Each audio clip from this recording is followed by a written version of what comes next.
kind attention, NIT Calicut, we have just pasted the YouTube link on the chat box. So you could follow that and you could also get the PPT part of it.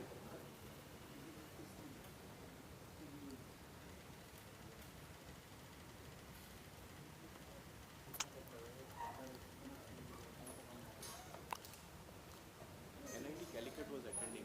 Today morning they asked for the YouTube link, so we have pasted it here. जिसका भी जरूरत होगा We have pasted it whoever required they can get. because they want to see from front.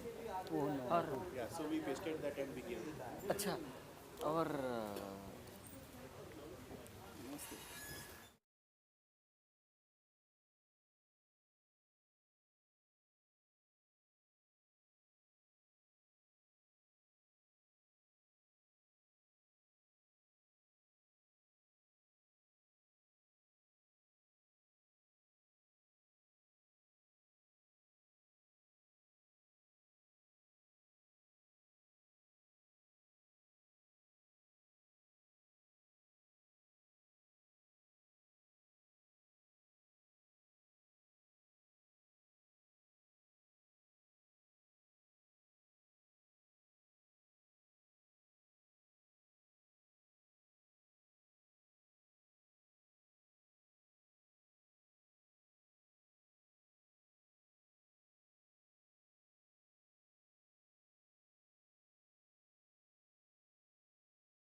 Suprabhat and good morning to one and all. We are in the day 2 of this workshop. Without taking much time, I invite Professor Gautam Sutradhar, Director NIT Manipur, to deliver his keynote address. Sir, please.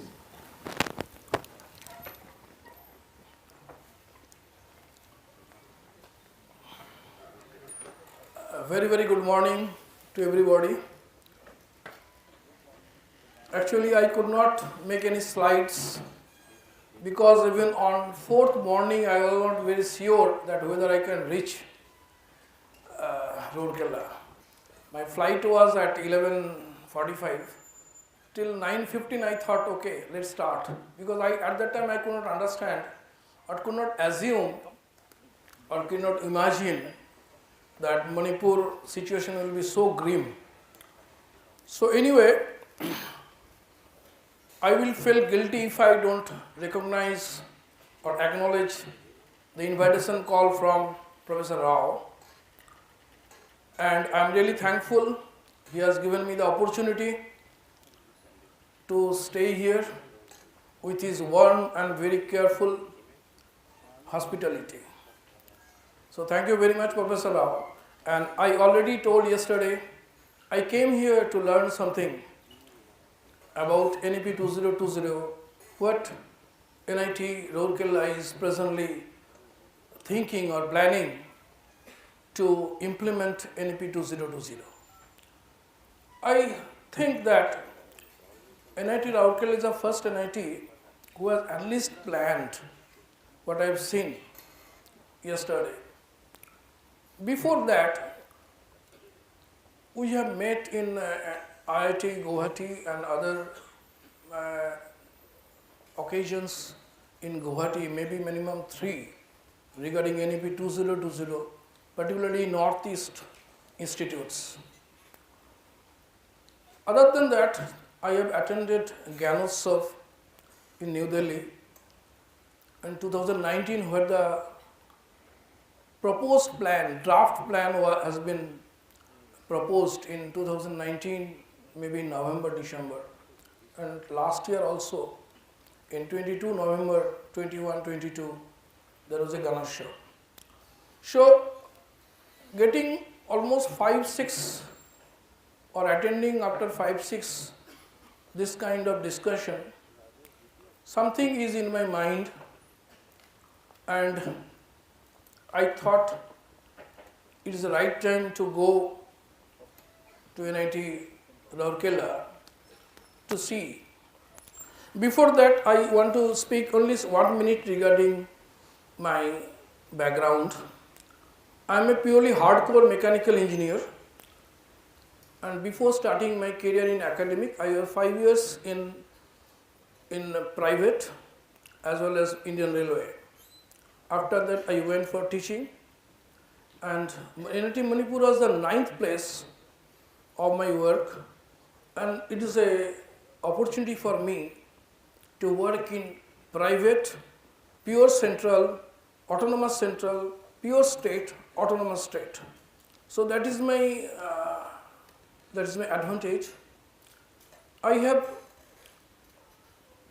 still going to soft floor, and particularly my area is a very, very you can say tough. It is a manufacturing, means steel, aluminium, SGRN, main production. I am basically from casting area. I developed almost 200 plus components for Indian Railways, automobiles, earth moving sector, and mostly all steel and SGRN components. And side by side in research area also, I have done nano composites, matrix composites, and many others. I am not. This is not a discussion, but the thing is, I am just telling you a big background so that you can understand me, my views. Now I coming to yesterday's presentation from Professor Rao and Professor Patel. I am really very much equipped with that. I am really get some knowledge from that. But still, I definitely congratulate the team of Professor Rao and Professor Patel, how you have prepared the particularly entry, exit and credit bank. But still, I am not criticizing, but I will request that it still needed brainstorming. Still now, it may not be the final, I know, but still some brainstorming is needed, particularly in the entry exit. I know that you people have done, you have discussed with the team, but still now, it is my perception, I am telling you, that a person when coming or entering in the NIT system in the first year, whatever we put the skill with special inputs, maybe due to his family mishap or something, if he or she could just want to leave the course, just think that we are giving the degree, that's fine. There is no other way. There is no alternate. That is also correct. But the thing is that a person, just think, when we joined as a first year engineering, we have some dreams. And then our dreams little bit changes. After fourth year, we are thinking, okay, we can go for higher studies or we can go to this thing. Can a person who has studied or given the JEE mains can adopt that working environment of the floor, where he will just as a not supervisor, he will act as a laborer. Particularly ITIs, in so far my knowledge, they are the laborers in the foundry, any manufacturing or any kind of industry. Whether they got the degree, they will get some job, but whether they really could adjust with his previous mental setup. So this question I am actually having in my mind. I just want to share with you. Even diploma level are just higher than the labor. They are also labor on kind of. Many industry I have seen the diploma holders are on hand, they are doing CNC machines and other machines they are doing. There is an operator, they are working as an operator basically. So after this JEE main and other this much competition, when he is joined, whether he will fall in some other depression or something. But this scope is very good, that yes, he or she could again come. This part is very, very good and I accept this thing. Okay, but I still now could not digest, don't mind, this is my personal view. I could not digest this thing, whether with that certificate he or she could go to floor, work like labor, and then his dream to be engineer or whatever maybe could sustain at the time. This is my humble questions, and you people are also very academic persons. You also think that what could be, whether what supplement we can provide. There is no other alternate. That first year के बाद हम लोग ITI से ज़्यादा कुछ नहीं दे सकता है. But what else we could do so that they could not be in future in the depression or other things. So this is one part. Now regarding credit bank, I know that Professor Rao also told yesterday, that's why I called all the directors. Because they are all the by default Senate chairman, they could change the curriculum. We are not to worry for the any AICT or UGC, whatever is that. That may be guideline, but we are not very restricted to follow that. It is good. But the thing is that still in my mind, whether 32 NITs, 31 plus 1, could really sit together and make a common curriculum. If curriculum is not exactly same, it will be difficult.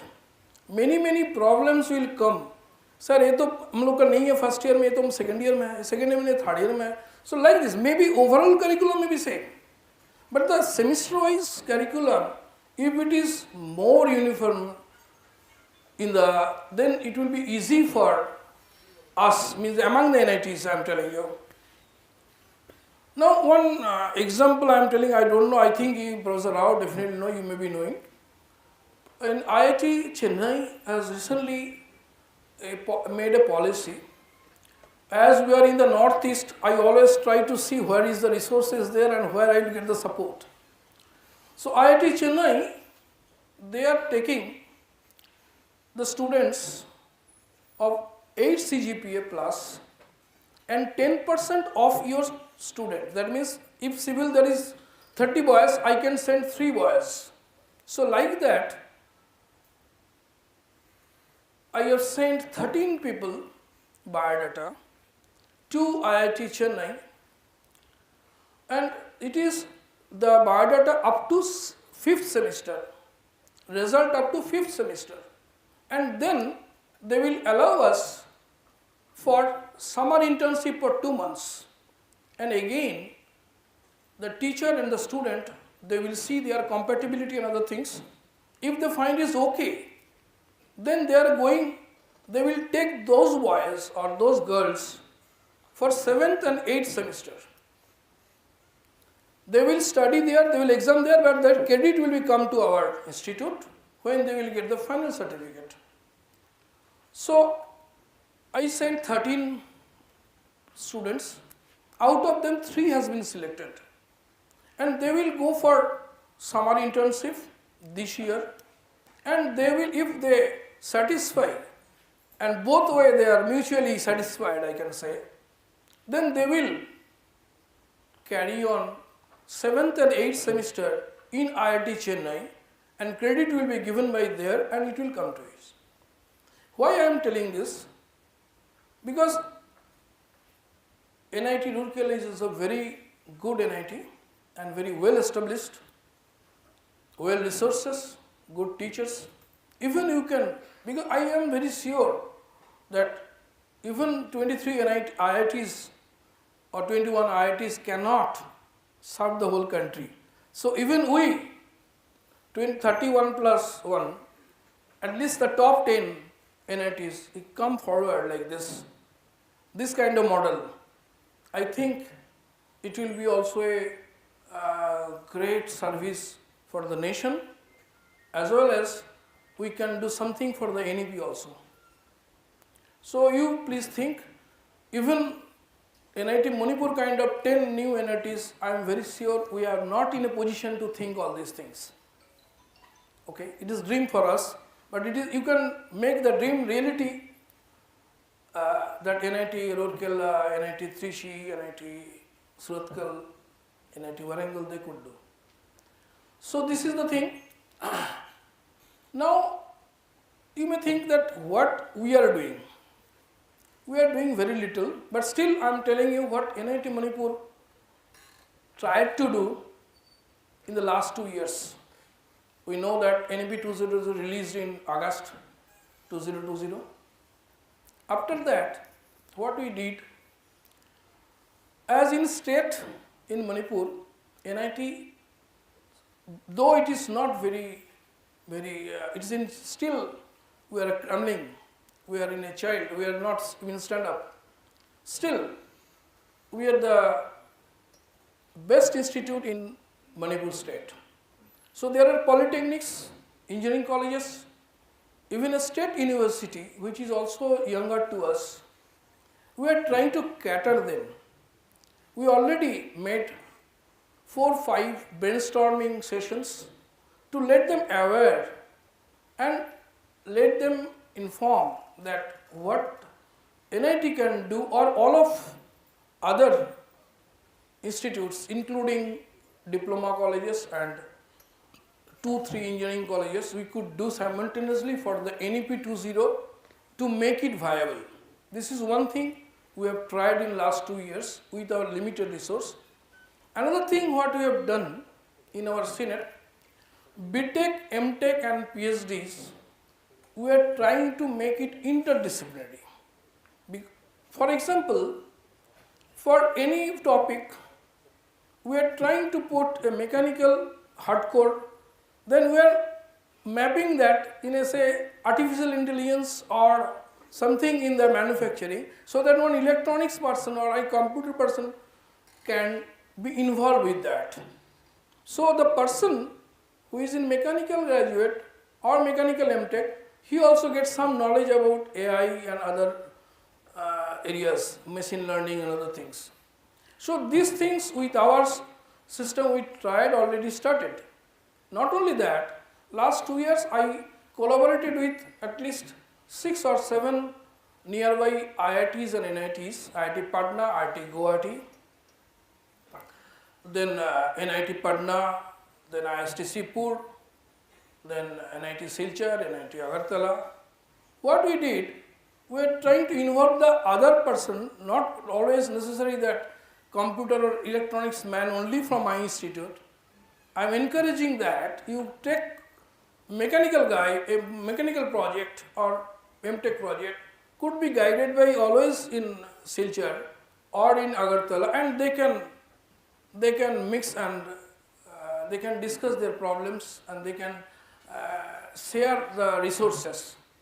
So these things we are doing already started because our overall aim is to become the interdisciplinary. So that's why these are small steps what I could do, I have done, means my team has done, and so this is the thing what I find, but still these two gray areas that exit, that anytime entry, anytime exit, multiple entry, multiple exit, this is a very gray area. You please think on the employability as well as the mental setup and their feelings with what may be. Yes, of course, if somebody is in a position that his family or father, mother is mishap or something, he is bound to leave the institute. It's okay, fine, but the thing is that you please think other part. This is my request because you have, so far my knowledge goes that you have, Professor Patel and his team has done enough exercise, homework, and finally he have put up, but still my request, humble request to again think on these sentimental parts. Okay, whether they will really want it that or we can adjust. That is my request to you. And rest is I learned many things. Yesterday I told that I came here to learn something about this NEP 2020. I have learned, and today also I will attend this. And I hope that it will be really, you can say, my capital for the next journey to NIT Jamshedpur. So I hope for that, and I hope that the Professor Rao and myself here, almost in Jharkhand, I'm in that place. It is the nearest. I hope that we'll mutually share our resources, whatever may be. He may be 90% sharing, I may be 10%, but still it's a one kind of sharing. Okay, thank you very much for giving me the opportunity to talk with you. Thank you very much.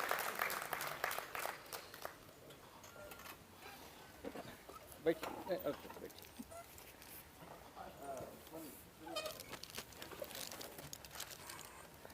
A very good morning to all of you. And once again, I thank my faculty colleagues for showing your interest for the second day also. In fact, this is the most important day when we are really chiseling out the product which we really have been conceiving for so many months. I quickly answer Professor Sothuda's questions, the doubts. We are not asking any student to quit, fundamentally. He has every right, after clearing his JE, he has every right to complete his 4 years program. We are only trying to say one thing. Today, if a student at the 7th semester, for some medical reasons or some mishap in the house, whatever be, if he has to discontinue his education, what will happen to him? What is going to happen to him? He will leave. He will leave. What is the certificate he has? His 12th class? Nothing. And today, if he leaves at the end of first year, he gets a certificate which is better than ITI. And not only that, when he has met the family requirements, he doesn't have to go into a depression, which is what is happening now. Which is what is happening now. Please realize this one. Because I just wanted to really reassure that it is 100% student-centric. If a candidate today in the existing conventional system of education and the curriculum which we have before us, there is no scope, there is absolutely no scope for a student who has completed 8th semester में कुछ backlogs है. For some reasons he has to quit. He has 150 credits clear, 10 credits are due, and he did not clear. He leaves with 12th class. IIT Kharagpur every year, a good number of students, they leave for whatever the reason. When they leave with 12th class. Okay. Now, if that girl or a boy, if he is not really undergoing trauma, added trauma because of the family pressure or family reasons, I'm easing out their trauma now. Well, how am I easing out? I'm easing out by assuring him that you can come back. Come back not tomorrow. First year means you have 6 years to come back. 6 साल में बहुत कुछ हो सकता है. In Ramayana, the entire Ramayana, the Charitra happened only for 2 years. In that 2 years, only few months was Sita Maya was in Lanka. 6 years I have given him time. So now एकदम से चैन का नींद से 6 साल बैठ करके आराम से सो सकता है shop floor में बैठे. And whatever the experience which he is gaining in the shop floor, Professor Patel has stated that for every hour you are spending, every day, for every year, you are gaining credits. What a beautiful opportunity a student is now having. A single day, single experience in industry also. Experiential learning is also not going waste. Do we have that one now? All of you please think. Do we have that provision now? We do not have. I am telling that even you can leave after your 7th semester and still can come back. You can come back. It's like Vikram or Vetal. फिर से वो backlog को ऊपर रख करके वो विक्रम ने चल पड़ा एंड देन वो वहां से बोल दिया कि देखो बेटा तुम्हारा 2 बैकलॉग्स है अभी भी है तो if clear the backlogs if you can not answer this question paper once again मैं चला फुर करके वो है. बट देन आज का विक्रम के लिए there is a chance that he can really run around purposefully and acquire, not acquiring dust, acquiring knowledge. And this knowledge is not going waste. This knowledge is going into your academic plan. Let me again, Professor Mukesh Gupta is also here.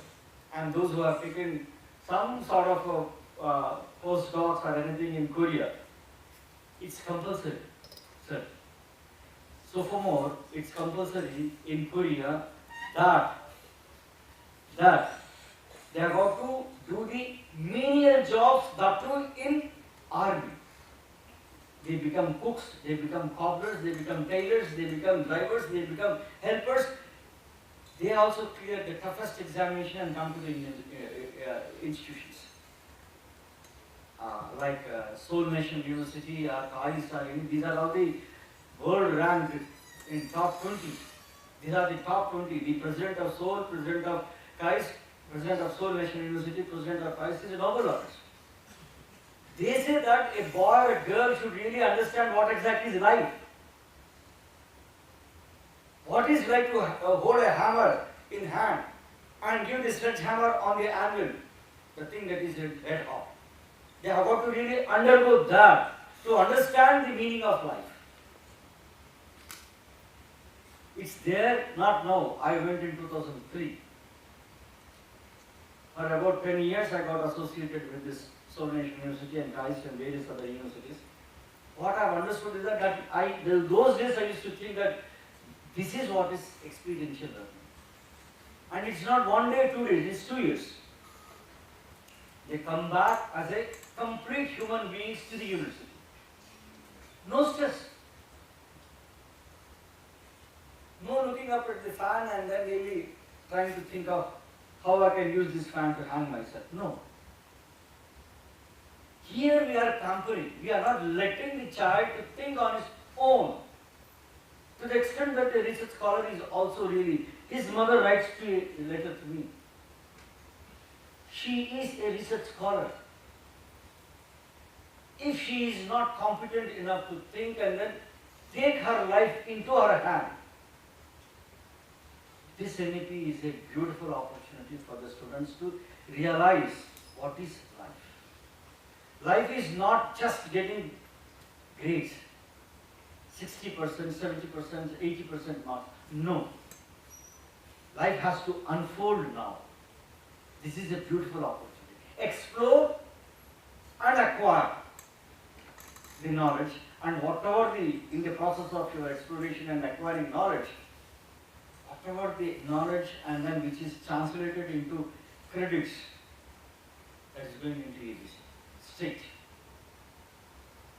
Sir, I think I have answered your question.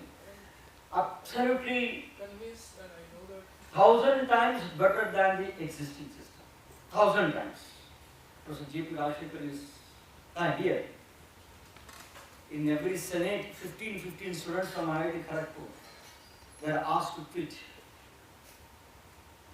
But then today, we will not ask them to quit. No.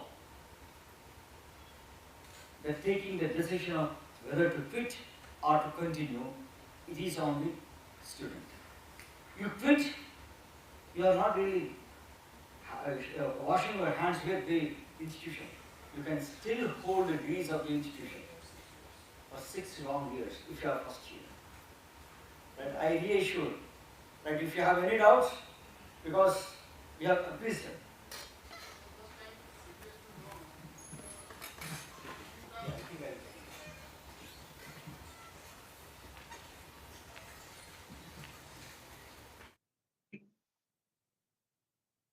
Yeah, sir, I'm just curious to know that you have a vast experience in this teaching scenario. Out of the total strength of engineering students across the country, what could be the percentage of these gray area students who will be coming back that way? I feel it's less than 1%. Less than 1%, maybe one student. Okay. Now, it could be maximum, sir. How much could be? Maximum could be 3, 4. 3%. The reason is that my only concern is that for that one student, it is a reality. Yes, sir. I agree. For us, he is 1 out of 1,278 or 86. But then for him, उनके लिए उनका जीवन, उनके लिए उनका career, उनके लिए उन्होंने. Very important. Yes, sir. Just I wanted to know that. No, I just want to really make sure that every single student is as important as collective, the entire students. Is what this we are at NIT Rourkela is trying to involve, not only involvement with the student, involvement with the student in its entirety as a assurance. की तरह हम हैं पीछे NIT Rourkela. All the 376 teachers are there behind you. Thank you, sir. Just I wanted to have. Yeah, thank you. I think we could have taken the more questions because Professor Rajshekhar's presentation is there. I will answer all this because there is a panel discussion. At the end, there is a panel discussion. Today is the most important day, my dear faculty members. And then once again, I'm really, this part of the BBA hall is absolutely dense. I'm really happy. I acknowledge your presence in BBA hall and for your curiosity to know what your own institution under your nose is doing in these last 8 months, which is culminated and then presented before you.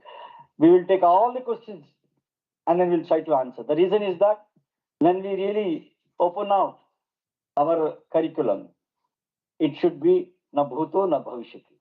Thank you very much. Yeah, we'll be having a deliberation and reflection session in the it's at 2:30 after Professor Arun Tangirela's online talk, where all these issues will be addressed. So now we welcome Professor G.P. Rajshekhar, who will be enlightening us on the pathways to NEP 2020. Professor is from IIT Kharagpur. Thank you.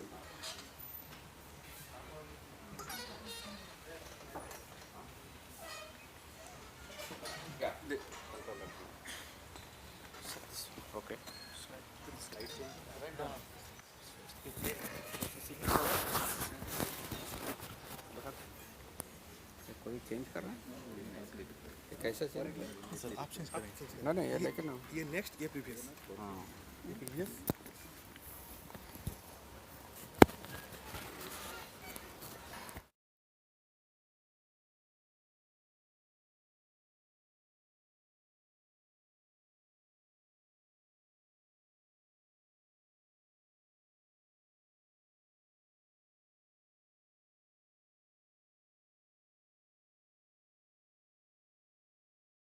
Thirty minutes is too less.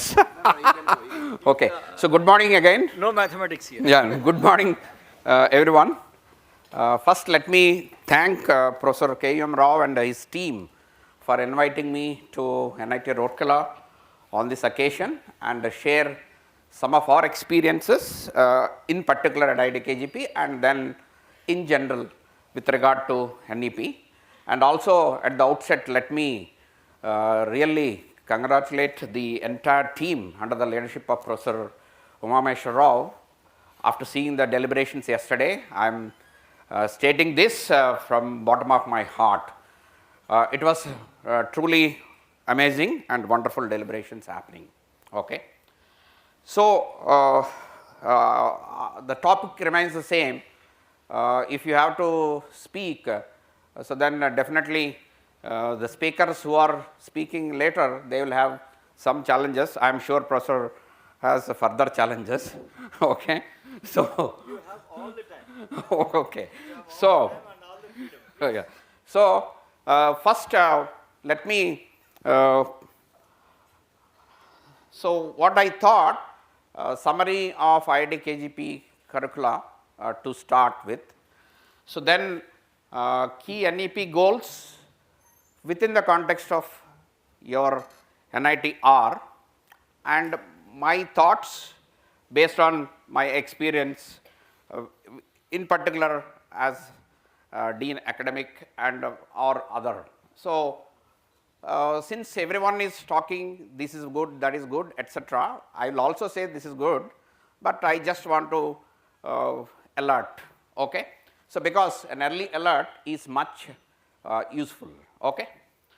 So, therefore, the NEP goals reference document is NEP document, no doubt about it, and possible thoughts are my experiences and KGP curricula documents. Okay. So, this is the heart of NEP, the Atma of NEP, but coming from the first IIT, IIT Kharagpur, I can definitely proudly declare that the Atma of NEP is hidden in IIT KGP curricula even much before NEP. Okay. So, this I can definitely declare. Okay. So, but then we also took up the curricular revision almost the same time when NEP got introduced. So, we took the advantage and then try to come up with. So, what are the tools? These are the tools to implement NEP, right. So, I am glad, so your institute is responding because such brainstorming are the tools for implementation. So, we have to also sensitize peers and parents, right. So, otherwise it is difficult. So, now summary at IIT KGP. Okay. So, typical UG program, we have first 2 semesters foundation course what you are calling, then we have DIY laboratories. So, this is one beautiful thing happened last 4 years. So, 2 years we started, then due to 1 year COVID we could not. So, then we came up with a 2.0 version of DIY laboratories. So, today at IIT KGP we have a nice setup where the first year students go and they experiment on their own and they come up with various things, a team. So, today they can come and say, oh, okay, I'll make an automatic curtain here, or the flowers are there, so I will keep it dancing. So, they come, so there is a dustbin, I go there, then automatically it opens. So, they are doing all sorts of wonders. So, these are the first semester students with the DIY laboratory. Okay. So, that is complete hands on. So, then what NEP is saying, you should also have various cultural related etc. into your curricula, liberal arts. So, I need not talk about these, but this is national cultural appreciation. So, we have introduced under Academy of Classical and Folk Arts, we have introduced NCA as part of EAA, and you will be surprised, we have minimum 600 enrollments out of 2000 for one of the vertical of NCA. NCA has several verticals. For example, you have vocal, we have instrumental, we have classical. So, one of the verticals we have 600 enrollments and other verticals also. So, this is very popular, and we have a Padma Shri as mentor. Pandit Ajay Chakravarti is the mentor for this academy. So, then we slightly brainstormed, and then what we did, we have come up with a bit of innovation, because the Atma of NEP is the flexibility, right. So, earlier what used to be there, so list of electives and then even outside limited 1 slot, second, 3, 4, maximum 4 slots etc.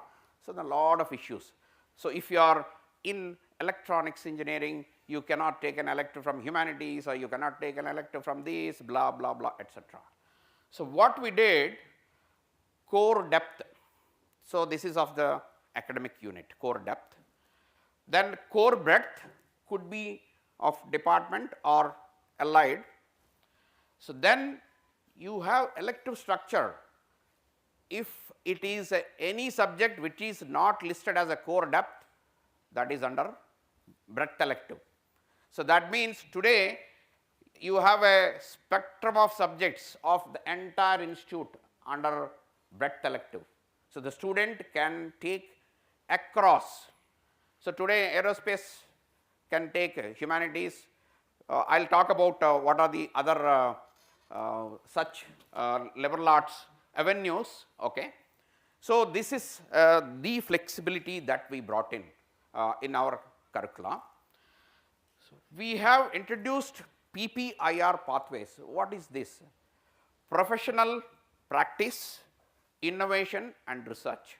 So, what we want to do, it is not just the student is always groomed and trained or simply pulled towards job. So, no, we want to incubate the culture of innovation and research, professional practice at the early stage, so that the student is clear what I am going to become. So, I want to go for, I do not want this typical tick jobs, I want to really go for innovation etc. So, you can do it. So, accordingly the student has listed breadths and depths, there will be numbers. So, there will be flexibility within the pathways, and later on suppose I took a professional practice pathway and suddenly I would like to change, that flexibility is there. So, this is to loudly tell the student, look, do not just monotonously carry away. So, you can think, so this pathway is for this pathway is for this. So, this is one key innovation that we have in the curriculum. So, now we also deliberated, but for historical reasons at IIT Kharagpur all BTechs are honors. Okay. So, now it is a tough call for us, what could be just BTech, what could be BTech honors. So, this at this stage we could not resolve. So, we are still going ahead with BTech honors, but later we have initiated. So, now the deliberations are on what could be varied nomenclature. So, whether we split it BTech honors. So, that is going on. So, then we have a popular minor program. So, as I said even before NEP we have very popular. So, each convocation hundreds of students are taking minor degree, and we have micro specialization. So, what is this? So, minor you know very well. So, from an academic unit you are a mechanical engineer. So, you can take a minor in electronics engineering, right. But in minor Suppose you are a mechanical engineering student, then you are taking minor in electronics, you can target a micro specialization on say optimization offered by Department of Mathematics. So, the requirements are listed. So, for minor this is a requirement, for micro this is a requirement. So, a student can acquire a major degree, a minor and also micro specialization. So, then what is micro credit? So, this micro credit is you have a industry expert. So, irrespective of qualification, the expert need not have PhD. So, you have a senior colleague industry expert, you can invite, you become the coordinator, stitch the curricula of a 1 credit course, then you offer it 12 lectures, 1 credit. So, the expert has to teach and leave, so the coordinator has to evaluate and give the grades. So, this is a micro credit. So, then for undergraduate what we thought, so my experience as a with career development center tells that most of the companies are looking for internship which is larger than 2 months. Okay. So, therefore, what we did, semester away internship program for a 4-year in 7th semester. Okay. So, then so you have a track 1, track 2, a student who is on campus doing 7th semester, a student who would like to go out across the globe anywhere, either academia or industry. So, they can spend the 7th semester. So, now what happens to the student? It is not that we are waiving the courses which are listed in 7th semester. To complete the curricula, the student certainly has to do, but there is a bonus. What is the bonus? So, let us say in 7th semester, the student has to complete say 24 credits in 7th semester, but the student would like to utilize this semester away internship program and go to some industry or academia. So, what we do for this semester, once the student leaves and come back, after evaluation 6 credits are off directly, and the remaining subjects anyway we are triggering the process just after 4th semester. So, student declares I am targeting to go for semester away internship, the formalities are done in 5th semester, you have 6th semester, so you can do 1 or 2 subjects additional. So, then the remaining after you come back. So, in fact, it starts from 5th semester. So, this is semester away internship for 4-year BTech. So, then what is semester away project program? So, this is for 5-year dual degree students. Okay. So, this is for the 5-year. So, it is a similar, but the credits are larger because there is a project, they leave 9th semester.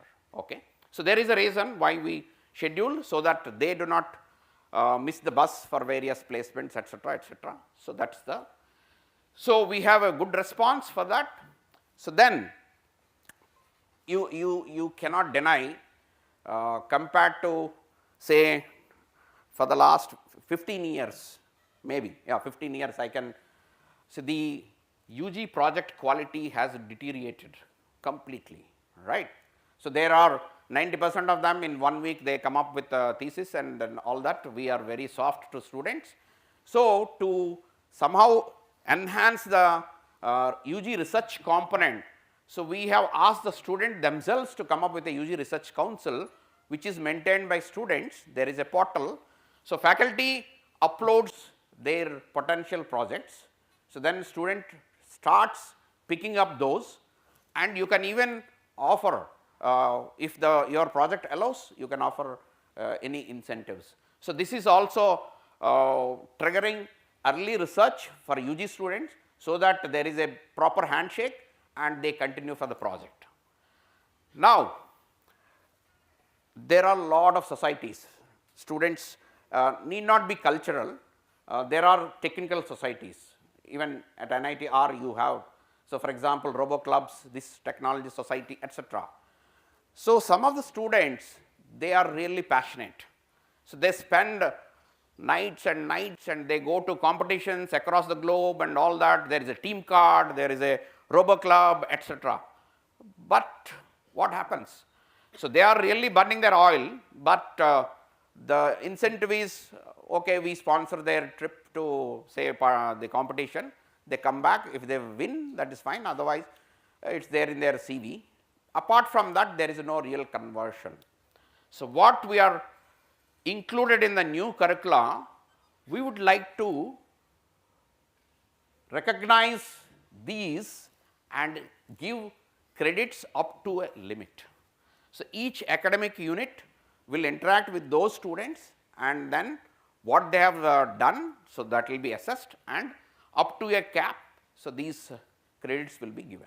So, this is really recognizing the student passion, right. See, I am in this department, I am stuck, but I am doing something great there in other department or with some technology really. So, today I have experimented some drone and then drug delivery from here to there, etc. students are doing, but there is no incentive for them, right.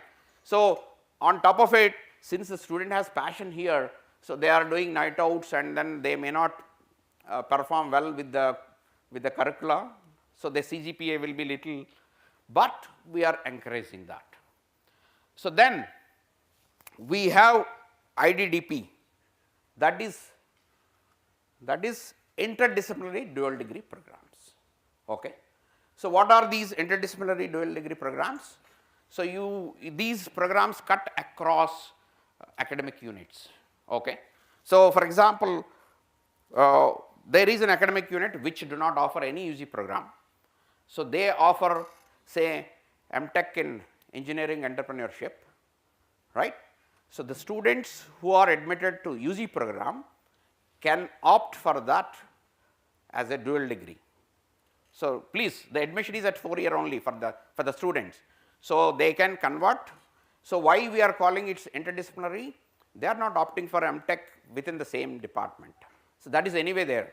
Suppose a student of mining engineering can continue for dual degree, that is anyway there. Mechanical can continue, but these are across academic units. So, similarly, we have in artificial intelligence. So, then we have financial engineering. So, interdisciplinary dual degree program offered by our management school, which is coordinated by mathematics department, then management and humanities.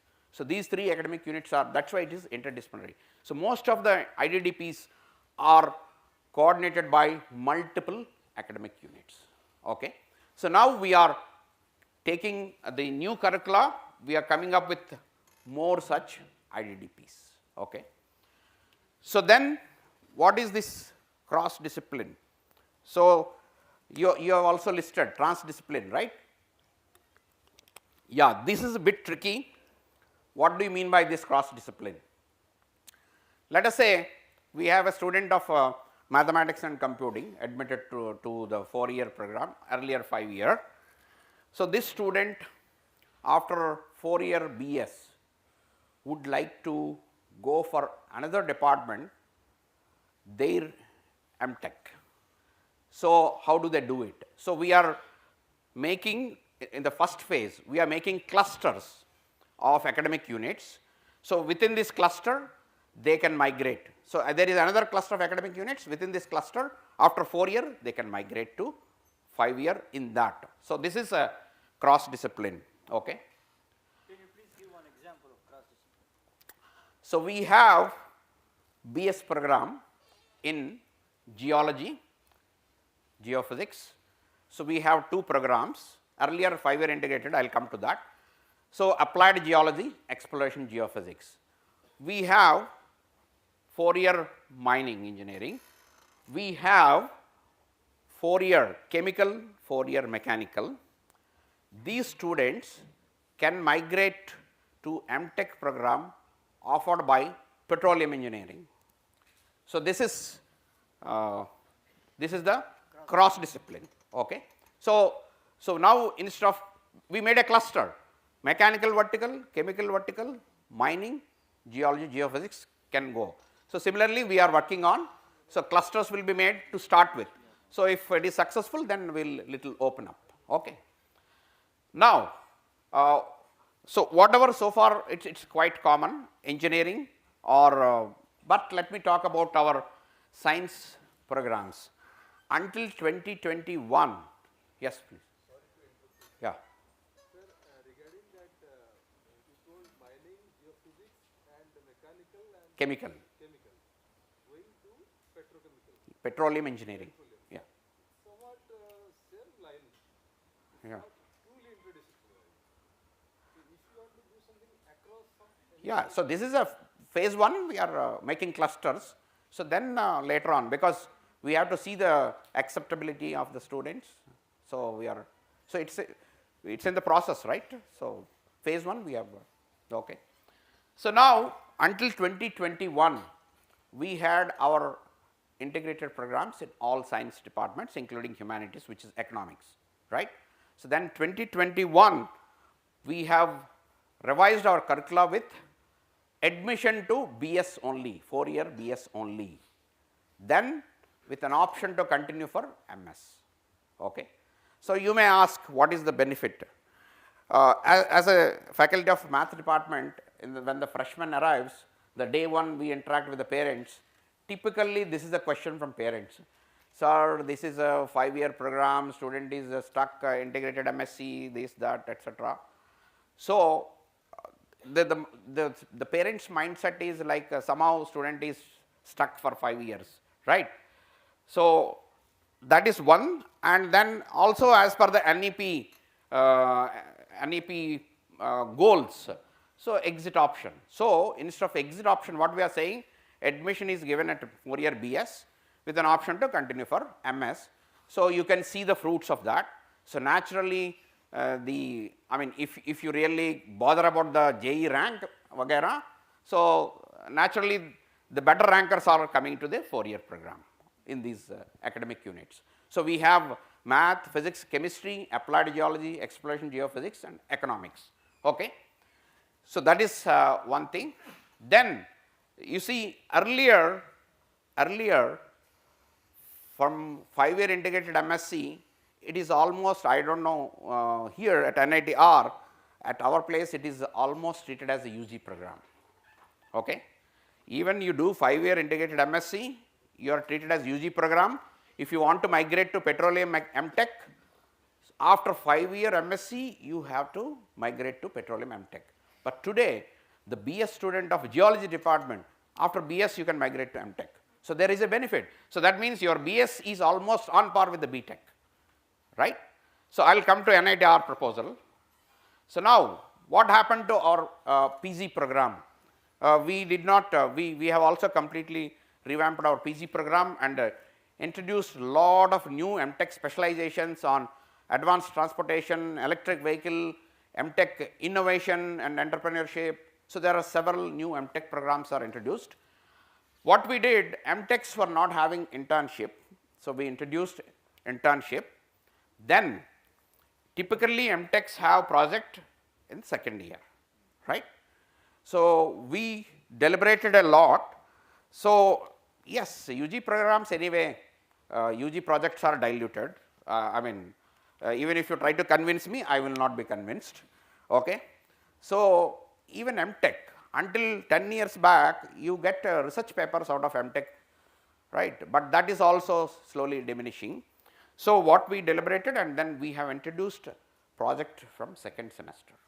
So the credits are less, so that there is a mapping, true mapping. Earlier what people used to say, yeah, 2nd semester you allot the project supervisors, then after 2nd semester, 3 months you go home. MTech students are going home, right? So I am sure in your departments, most of the MTechs, they are summer vacation, they are at home, nicely sitting, taking the scholarship, right? So we want to stop that. 2nd year, you have project. Yeah. So therefore, okay, that's great. So project 2nd semester is introduced. Then what about PhD, right? So these are lot of cases which are beyond 8 years, and then somebody is not responding for more than 2 years, blah blah, all that. So what we did, okay sir, you have problems, we understand, you take an exit option with an MS degree. Okay. So there are some requirements for MS degree, so immediately you switch to that track, and then finish the formalities and get out with a MS degree. Okay. So, that is the okay. Then PhD with the working professionals, right. Earlier, as Professor B.S. Murthy mentioned, working professionals, they have to come mandatory 1 year residency period and all those aspects are there. So, what we did, we have done away with those residency period, etc. And for courses, you can have self study mode of the subjects which are listed and approved by the Senate of IIT Kharagpur. So, the faculty will assign the subject and you can go for self study mode and appear for the exam. MOOCs and NPTEL will be recognized and 1 week per semester on campus. So, this is for keeping the interaction with the supervisor. So, this is working very well and we are attracting large number of applications under working professional category. Then we have not left UG, PG, PhD, then certificate of excellence in research. What is that? Suppose somebody after PhD in an industry, but this person has passion to do research, but with the industry not able to, okay. So, then this person can enroll with IIT KGP with a minimum fee structure, very minimum, like it was 10,000, probably now they are enhancing to 20,000 throughout the tenure.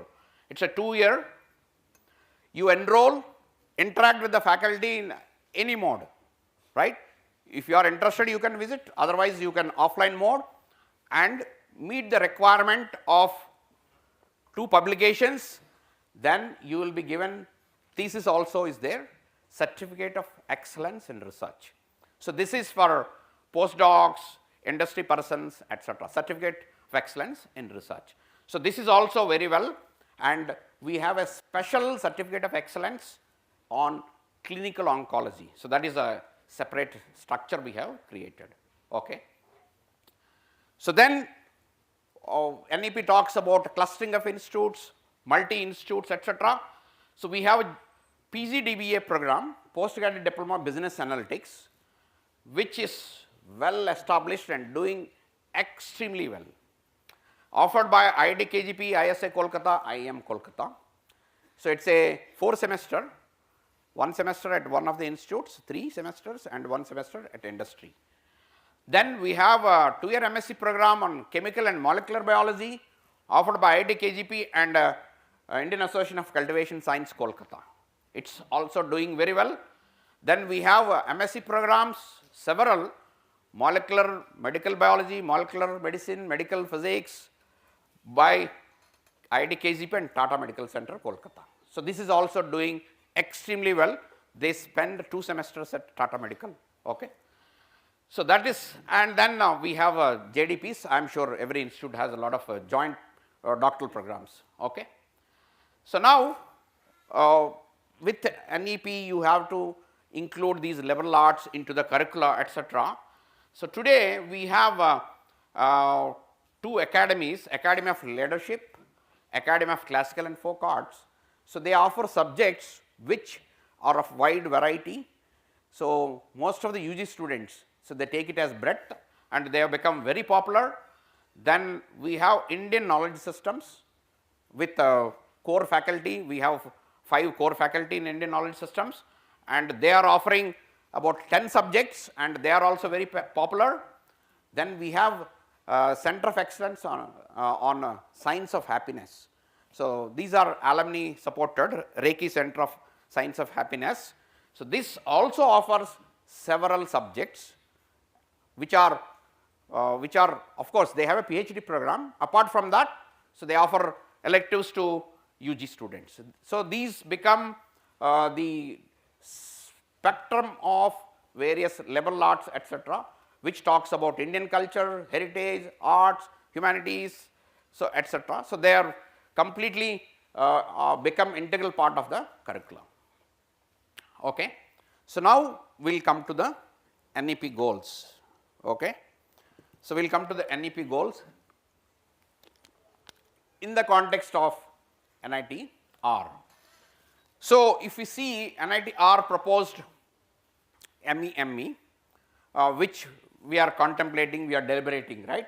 So, at IIT KGP also we are still deliberating. We have multi-exit, but multi-entry is a concern. So, we are still deliberating. We could not go ahead because it is a vast institute. So, Senate is breaking their head. Now, you proposed MEME, credit transfer mechanism and minor. Okay. Let me bring what just before we had a discussion. So, what happens, unfortunately, what happened with our UG engineering education, if we are under the impression that the UG engineering students are not meant for hands on, we are mistaken.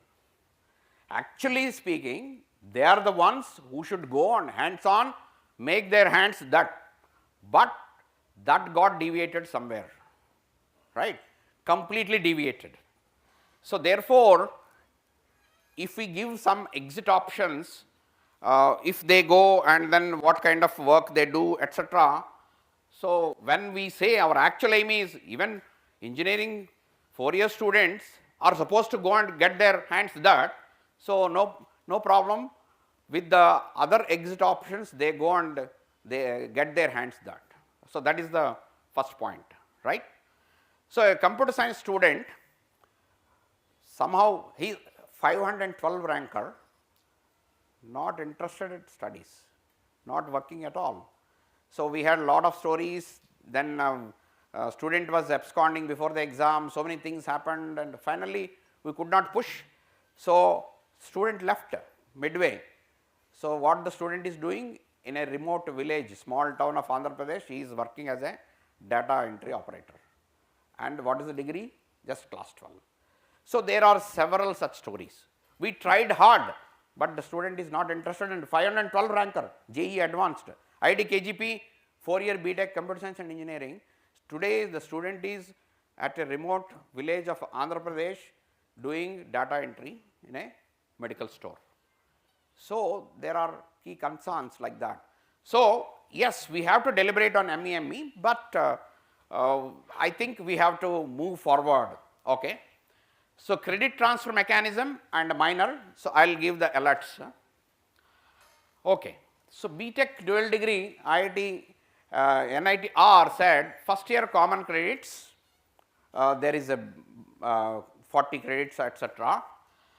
So, now my contemplation is, you have to think first year common credits versus early introduction of specializations and DIY laboratories, right. You are saying flexible curriculum, but other hand we are saying first year 40 out of 40, 32 is this and 8 you have some flexibility. So, you can debate on this, you can debate. Yeah. So, in when the COVID time, I was trying my best to get rid of branch change option, but you know it's first IIT large. So, people deliberate and people think that is one carrot, right, one carrot for the students to attract, but we can deliberate. So, I just want to trigger, I do not want to give a clear opinion. So, this you have to contemplate. First year common 40 credits versus introduce early specializations, do it yourself laboratories, let the student explore, do away with this branch change, etc. So, you can, what are the benefits, right. So, you can deliberate. Then, so this is what? Is this flexible or rigid? This 32 plus 8, you are saying we are coming up with a new curricula. In this is the proposal. So, 32 credits you are locking for a first year student. So, is it flexible or rigid? So, you have to deliberate a bit. Okay. Then I have also seen in your proposal, you have basket of electives. You have one basket, you take one elective from here, then another basket. Well, this was there before also, then where is the flexibility? what I would like to propose is, I mean, you can deliberate. Why do you have this basket 1, basket 2, take one from here, one from here, one from here? Merge the baskets, array of baskets, you put it, declare that take any 3, right? So then the flexibility is much more, right? What is the danger if you have one basket? Hardly you have 2 subjects in that basket. I am sure many departments will have that. So literally in some semesters, almost you are giving a forced elective to the students, because you don't have faculty. You means all of us, right? So therefore, what you have to contemplate here, you have to be intelligently, okay, you may say, no, I want this student to get trained in this basket, okay, fine, but if the reality is different, see, you are forcing one student, one elective only. So therefore, you can deliberate. This is just based on my observations. Okay. DD admission, you said you are locking to 5th year, 5 years. Now what happens? You are saying later on the student can think, etc., but I don't think your JOSA brochure will permit that. When you say dual degree, you have to spell out the specialization, right? So their flexibility is lost. If you are getting the student admitted in 5-year dual degree program, you have to mention the specialization in the JOSA brochure. So the flexibility is lost there. Okay. So therefore, what we are just as fresh as 1 week, we had a Senate. So we have taken a resolution because JE brochure is coming. We have now dropped, it's a historical decision at NIT KGP, but anyway, we have dropped our dual degree. Yeah, you have something? Yeah, we are doing at BS.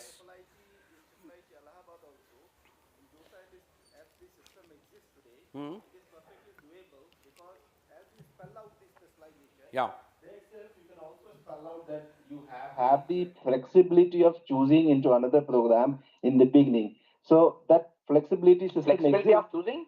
in the brochure itself, there is a possibility you can spell out that after the 3-year, 4-year of the program, you will have the flexibility of moving into another. In fact, that will attract more students, as you rightly said that time.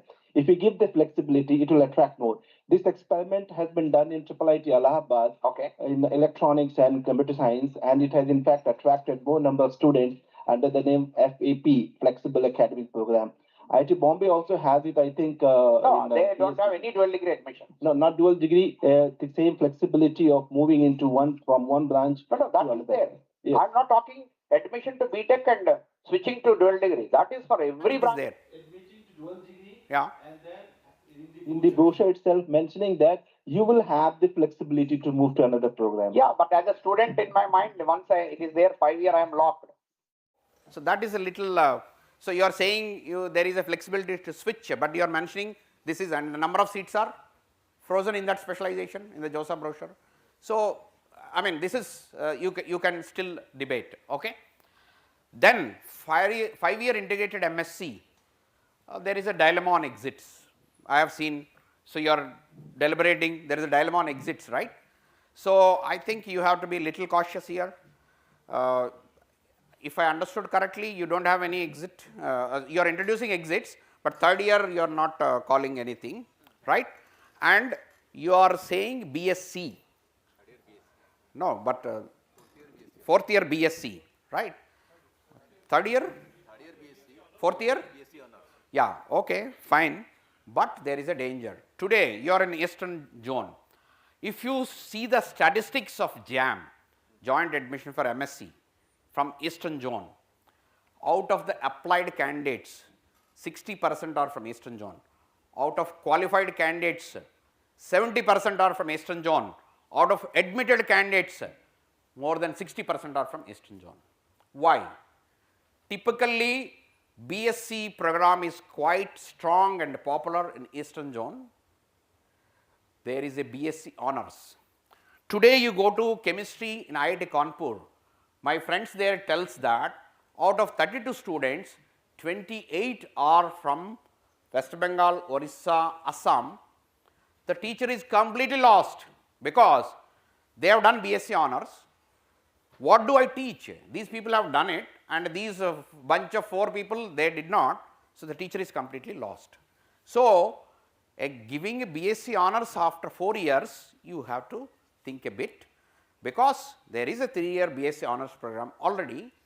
If you want to, and also across the country, if you see IIT system at 4 years, they are switched to BS program, right. Even IIT Guwahati is giving BTech in mathematics, right. So, you have to pause a while and then check, still you would like to call BSc honors end of 4 years. So, this is one point I thought I will alert, because this nomenclature of exits you have to be little careful. Then all said and done, whatever curricular revision we are doing, the reality is students are vertically shifting their careers. And what is the key mantra? Coding, coding, coding. There is no other mantra. But in our curricula, first year programming, data structure, something, and after that, in any specialization, if you take in BTech programs, maybe some computational numerical something, and then the student is lost. Student is not hands on until they are pitching in for the career development. Okay. So, then they do, some of them will do, some of them do not, because lot of tests are there on coding. Let it be scientific computing, let it be the programming. So, it is better you give a thought on how to include at least every alternate semester or every semester, if possible, some kind of coding, scientific computing. Okay. So, today the power of the world is scientific computing. Okay. Then lateral entry needs a very clear policy. So, I think you are almost there. So, it appears good. Okay. Lateral entry. So, that means bringing from other. Only one point I thought there. So, you are saying this mapping of after this many credits I will come to 3rd year, 4th year, etc.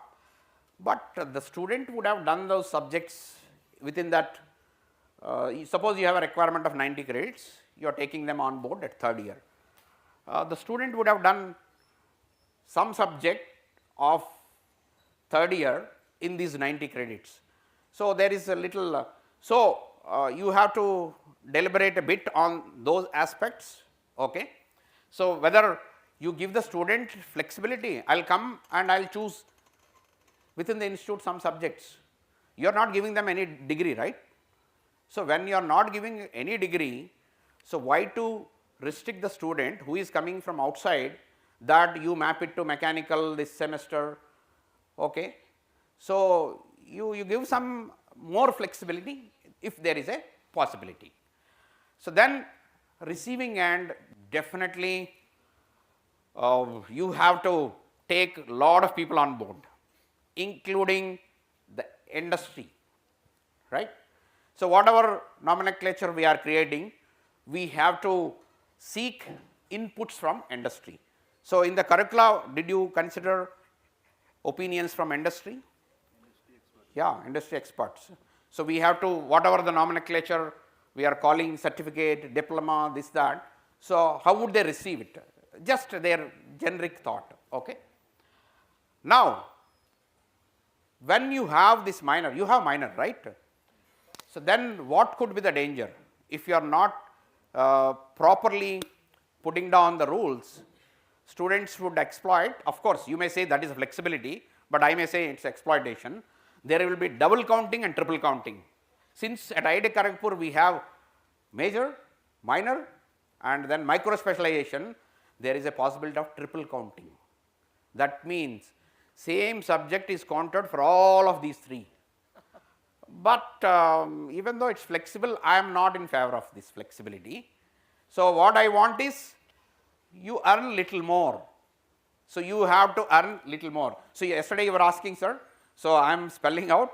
We are saying, suppose you have first year common, generally those subjects are not listed under requirement of minor. Then what happens? Mathematics department offers a large number of subjects up to say 5th semester and probability statistics is very popular.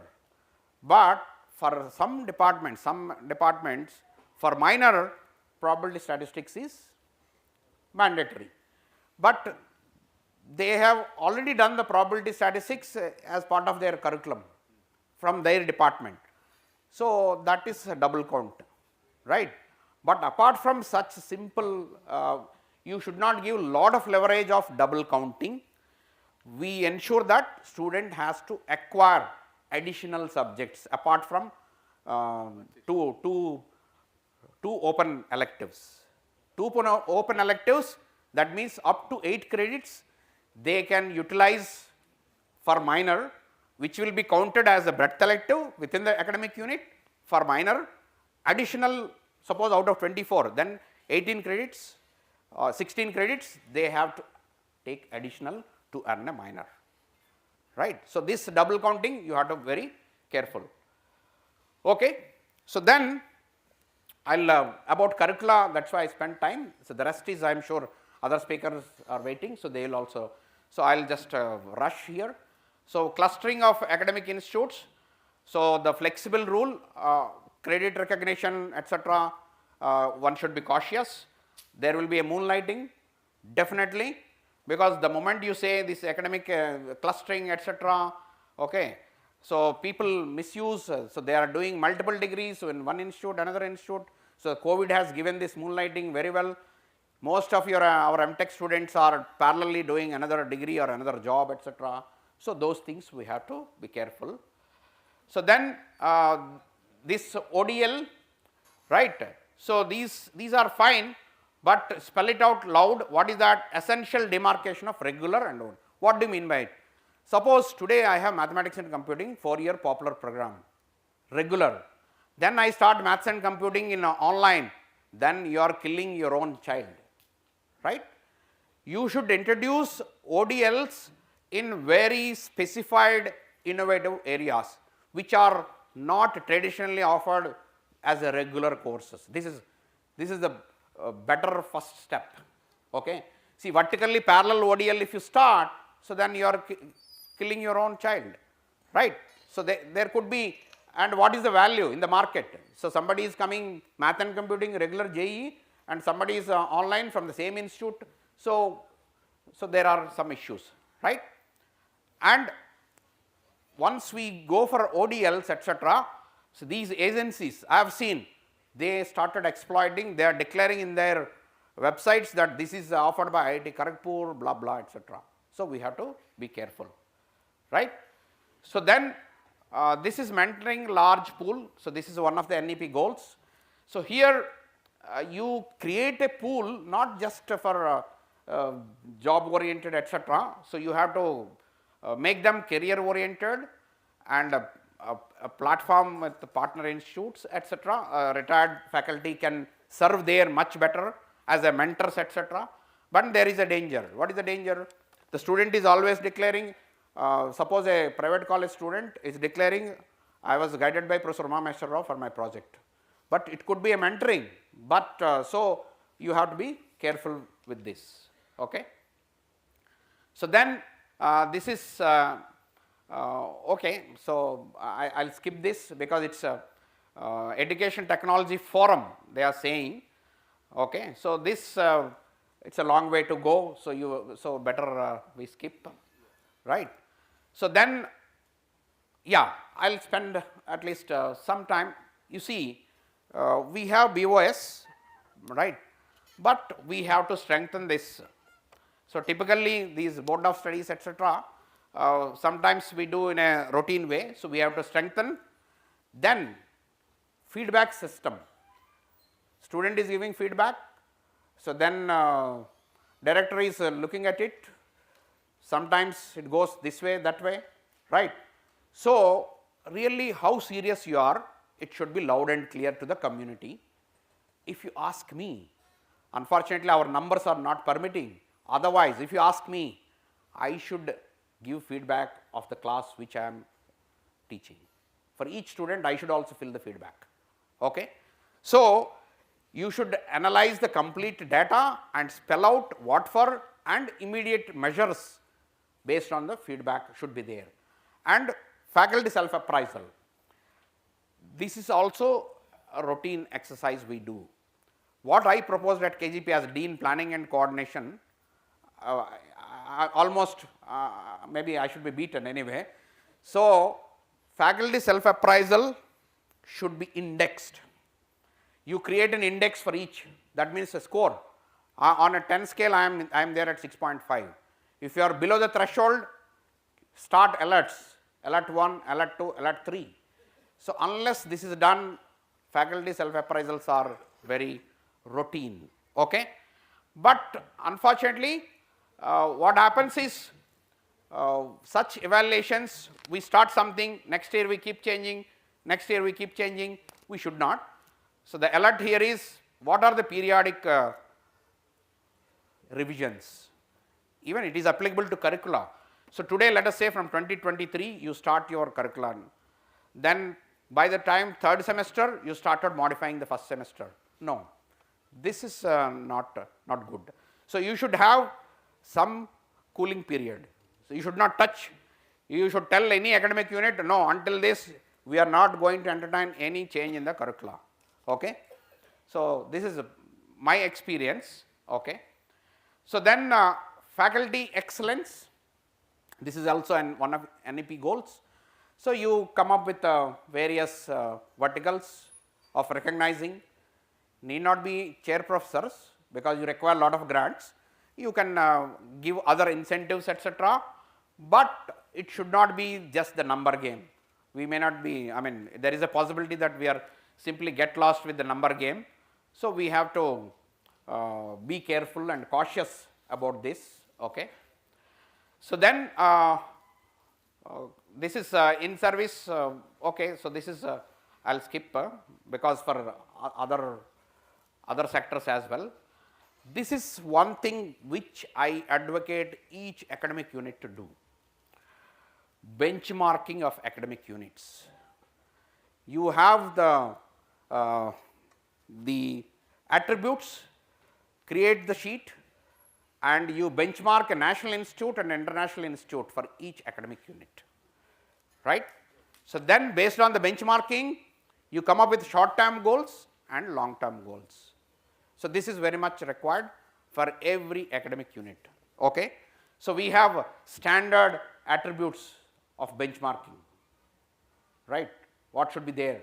How to, so one gray area when QS is interacting, there is a gray area. If you see the metrics, perception, that is a gray area. So, we went head on with them. We asked them, can you be little more elaborate on what is this perception? What kind of internal metrics you are? So, but still there are issues, right. So, the government sat with them, negotiated with them. So, government is also pushing to negotiate with QS and then come, because an organization like QS, their metrics cannot be uniformly applied to a country like India, because we have a lot of diversity. So, you have to brainstorm and come up with what are the metrics against which you can benchmark with the Indian institute, benchmark with the international institute, then come up with short term goals and then declare the thrust areas of your academic unit. So, in this I want to become this number within this period, because complete academic unit coming into QS or NIR of this that it may be very difficult. So, you have to declare some thrust areas for the academic unit, for the institute and work for achieving those. So, that is very much required, but unfortunately what happens here, individuals conflict and then they try to dominate, my area should be this, that. It should not be like that, it should be completely collaborative of the institute. So, that you have to do. So, then this is on liberal arts and study etc., I have already mentioned, and if there is a focus towards the key UNO SDGs, it is very much, because there is a separate ranking for QS, okay. So, which is based on these SDGs, sustainable development goals. So, it would be better somehow you include part of it into your curricula, so that it is automatically, today you have a say waste water treatment plant etc., So, you extend that support to the nearby vicinity and then show the data. So, they capture the data, such type of data. So, there is a possibility. Okay. So, then technology based, I will not talk much on that, just start open day of the academic unit and the institute open days. We are very poor at that, right. So, this gives a complete integration. So, students, children, they will be exposed to really what is happening in science and technology. So, that is very much required. Okay. So, NEP 2020 is a vast. So, the HEs, if you see, so there are specified goals. So, we have to target achieving those, but with some caution. That is what my takeaway message is. You do it, but from the beginning you have the rider parallel path of checklist table. So, after releasing, then after that, then it will be late. So, have it, okay, after this first year you need this check, second year you need this check, when the first batch is graduating you need this check. So, you prepare that checklist as well, right. So, that we achieve, and then what is the key target is technology independence by 2047. So, the government is working hard, technology independence by 2047. So, there are brainstorming sessions happening under the leadership of NITI Aayog. A report will be prepared and submitted to PMO. So, then government will identify the key areas and then invest, right. So, then another thing which we have to break is the child's mind is spoiled by these so many large number of the coaching institutes, etc. Have more open days, open house, etc. so that students are exposed to what is really happening, what is civil engineering, what is mechanical engineering, what is mining engineering, what is mathematics. So, then at least some percentage will try to get aligned, and then otherwise this bucketing system of so many choices and I am captured into this bucket. So, then no branch change, I am stuck. So, these kind of things can be avoided. So, I hope some of the thoughts which I shared, these are could be personal. So, you may have definitely have other opinions. So, I respect, and once again I thank Professor Bhubaneswar and his team for giving me this opportunity, and I am open for any quick discussions with apologies to Professor. Okay. Yeah, we could take some questions. Yeah.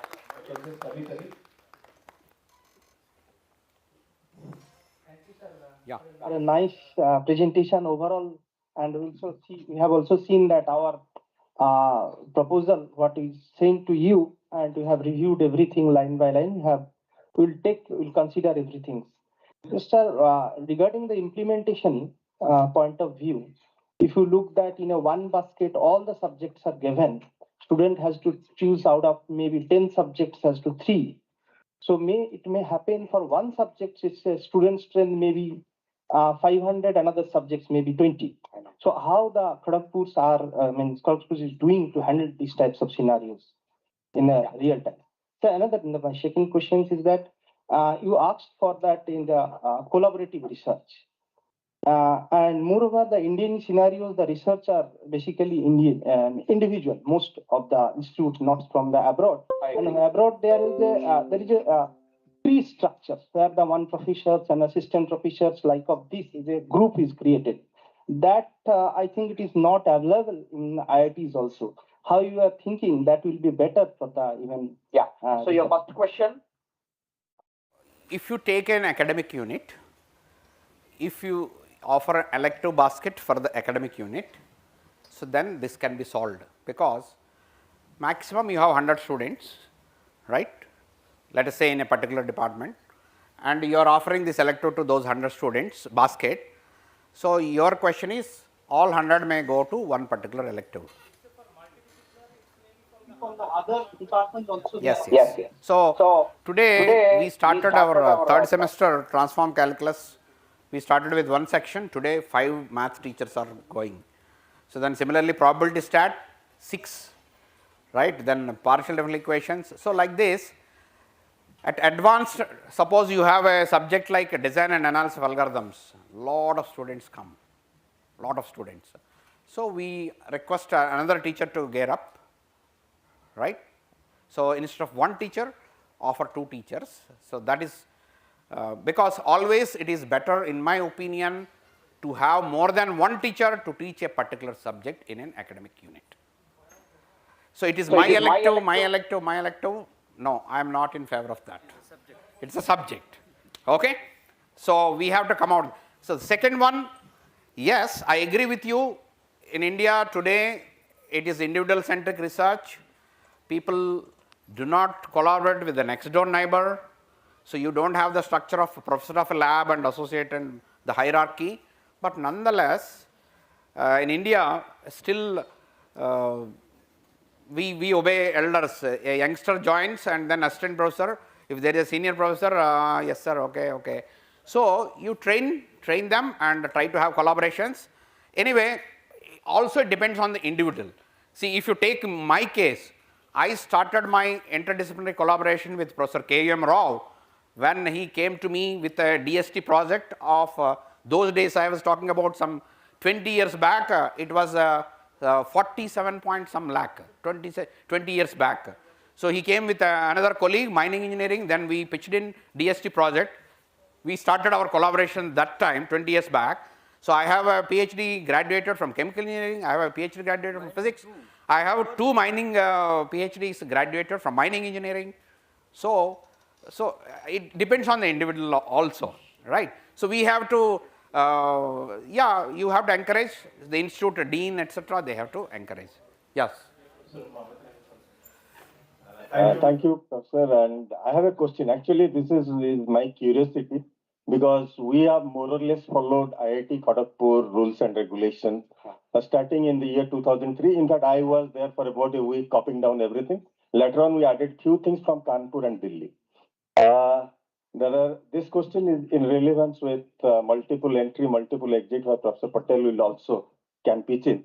So we also followed this rule that if a student doesn't satisfy a particular CGPA criteria continuously for 3 semesters, say for example in our institute is less than 6, then he has to go out.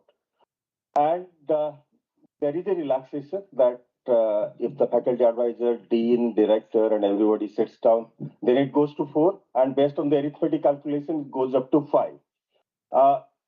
For continuous 5 semester, if a student is not satisfying a CGPA of 6.0, that can be made little less or more, that part is fine. The student has to go out. Now, the question that event that comes in, that now we are talking about multiple entry, multiple exit.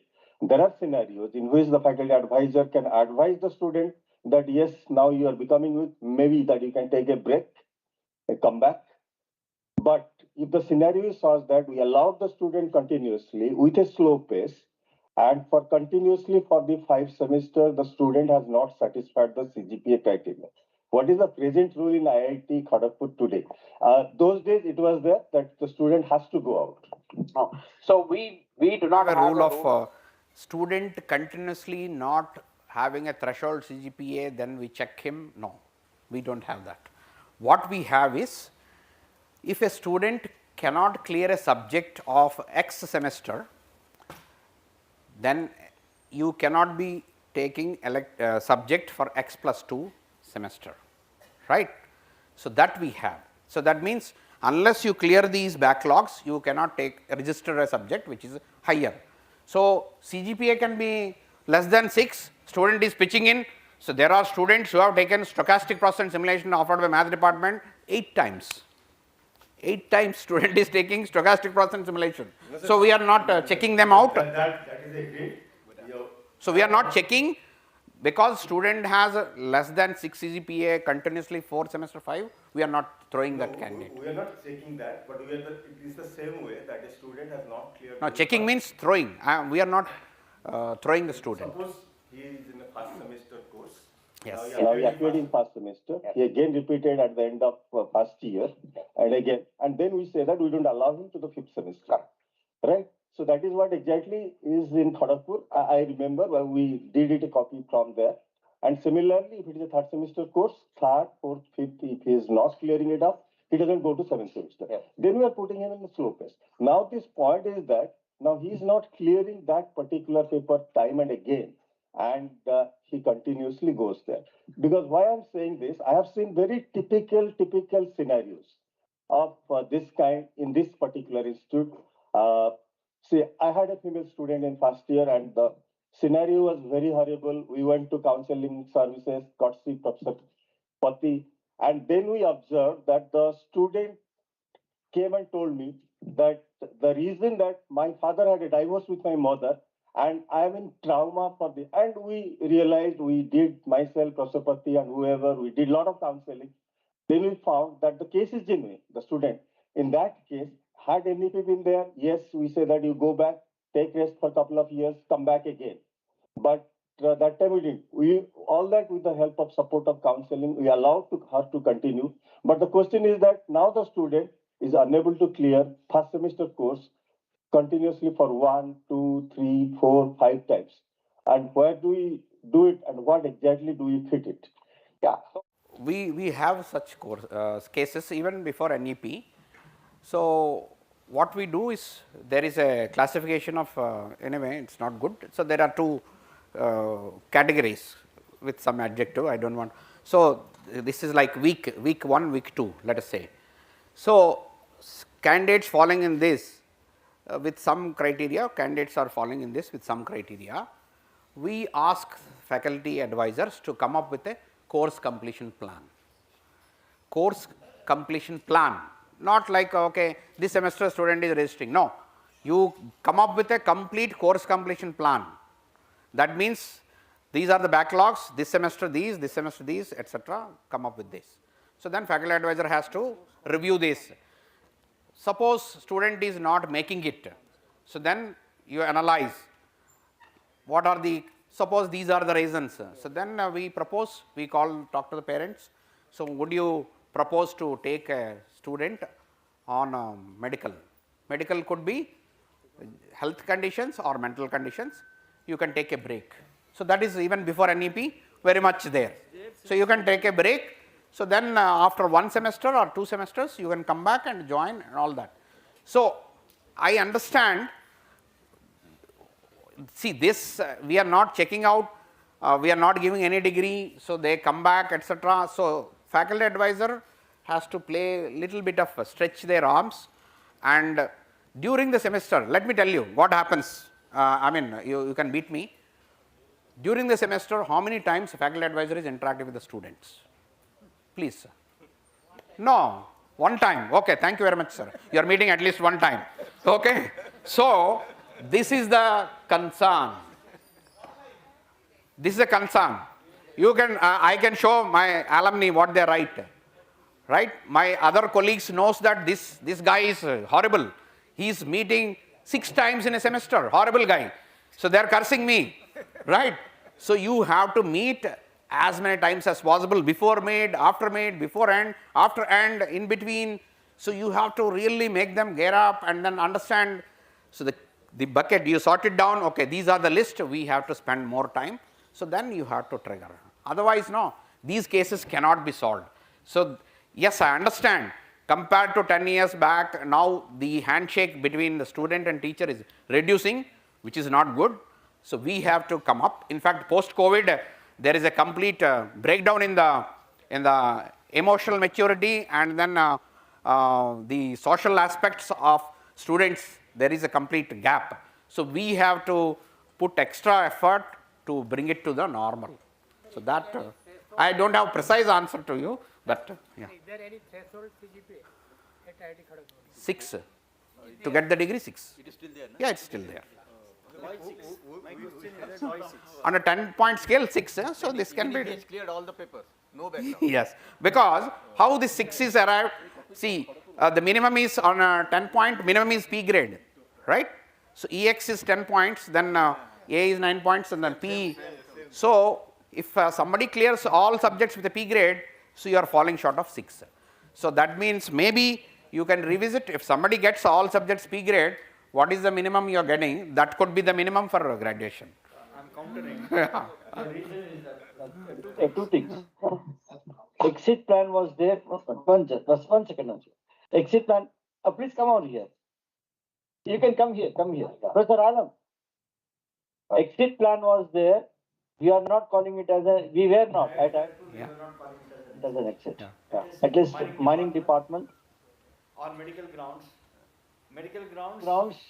In someone in the family, both father and mother came home. Came to mining department and requested the head of the department. Then the head of department was me.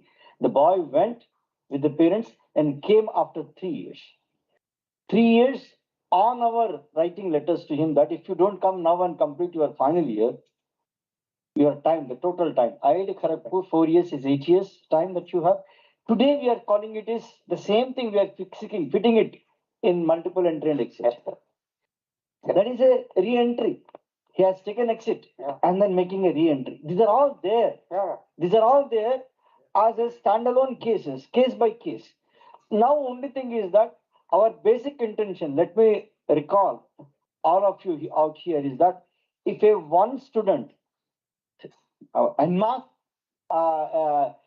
suicides are not there, okay, en masse is not there. If one student is committing suicide in IITs, one student is committing suicide in NITs, this becomes a parliament issue. This becomes a parliament issue, and then recently IIT Mumbai director was called into the parliament because one life is also an important life. Rules cannot dictate the emotion. 6 CGPA, I grossly counter Professor Rajshekar's here is that 6 CGPA at IIT Kharagpur 6 means 60%. No, our conversion is different. 6.5 is 6. 6.5 is 6. Okay. 6.5 is 6 Yeah, or 6. 6 CGPA, 6.5 CGPA 6. That means anybody less than 6 having cleared all the subjects and completed all the credits, where should he go? He is not fitting in multiple entry, he is not fitting in multiple exit. Where will this boy go after completing 160 credits and clearing all the subjects? 5 point someone. I'm even still now saying that he is 5 point someone. We have 5 on someone in the credit framework at the 10th class? We have. In COVID conditions, we said that no 72% required if he is passing. See, sir, for almost 3 years, we said that pass in 12th class is enough. And did we not get students to join NITs and IITs through JOSA and CISA?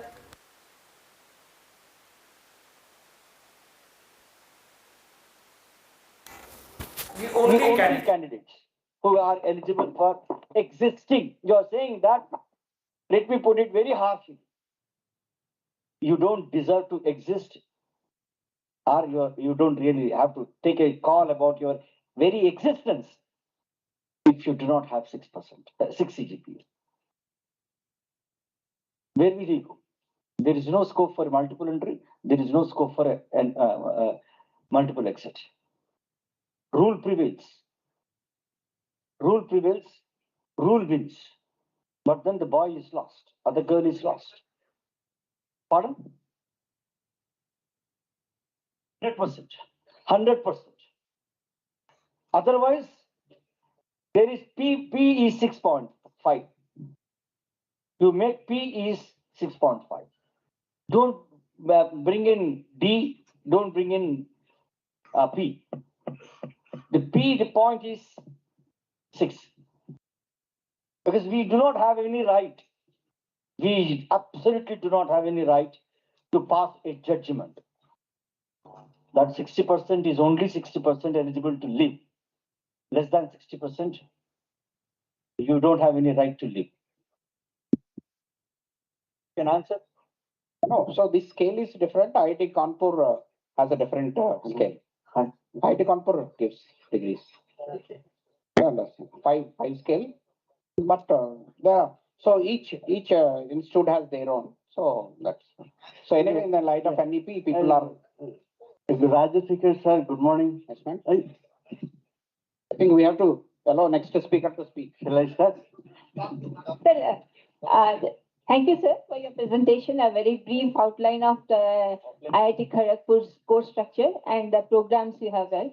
So we have one question regarding the internship program for the UG. What you said that they have to plan from very beginning, that is after fifth semester.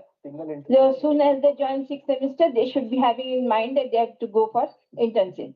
So, but the students, when they're coming in the first year, they do not know where they have to go and whether they will be eligible for the internship or not. There may be few students who are not doing well in their present academic program, which is about means the number of credits given to them. So how do they go with that? And then plan in the seventh semester, they'll go for internship, because as we have in our institute, we allow the students to go in the eighth semester. And how is the evaluation process? Yes. No, first year does not come into picture, right? So we have our internship at the end of, for 4-year program, we have a typical summer internees at the end of 6 semesters. I'm coming to that, man. So at the end of 6 semesters, summer they go. Now what we have, so a student who is going for a summer intern of 8 weeks within the summer can combine 7th semester away, and at a stretch 7 months, 6 months plus can spend, right? So this is 7th semester that way. So now what we are saying, we organize a workshop with second year students. This is a semester away program. These are the guidelines, etc. There is a rider. Not every student is allowed to utilize this semester away internship program. Semester away. So there are thresholds, no backlog, this CGPA, that CGPA. So then we are asking the student in 5th semester, please show your interest. Academic unit will interest only. It is not asking where you will go, give the proofs, etc. No. So then we are monitoring that student. The student, once shown interest, up to end of 6th semester should maintain the academic health, which is certified for the qualification of semester away. So that academic health the student should maintain. 5th semester, expression of interest. 6th semester, you get the complete details, offer letters, etc. for semester away internship or combined, etc. Everything you get it. So then process in ERP, get approval and NOC. So then they are ready to leave. Okay. So there is a check of academic health. Suppose somebody declared expression of interest, 6th semester, the academic health is not maintained. Sorry, you have to continue here. Okay. Yes, evaluation. Once they come back after 7th semester, we do the evaluation. And as I mentioned, 6 credits will be waived. So the remaining subjects, student has to declare in the course completion plan. 5th, I will do 1 subject, 6th, 2 subjects, then 8th, the remaining subjects. It is possible. Yes. No. They just based on your there at this like internship for 8 weeks. How do we do it? 8 weeks we are doing, no? We have 2 credits. So similar. Since it is of full semester, we okay. Yeah, I think we'll take the I think we can, no? Yeah, I'm here. I can answer you, sir. Yeah, we'll take the questions Thank you very much. offline. We'll take the questions offline. I apologize to you, Professor. For the expert their lecture. Yeah, I thank you. Yeah, I thank Professor Rajshekhar for his talk, and I request Director Sir to felicitate Professor Rajshekhar. Please.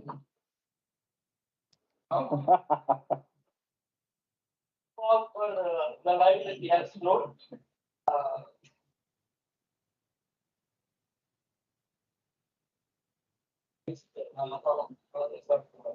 The conclusion of 6.26. Online is also, people are also. Few photos are taken from here. it is on behalf of all my faculty members, the faculty of NIT Rourkela. Yes. We expect some more lights. Yeah. Sir, give it. Sir, the bag only. Right, sir, the bag.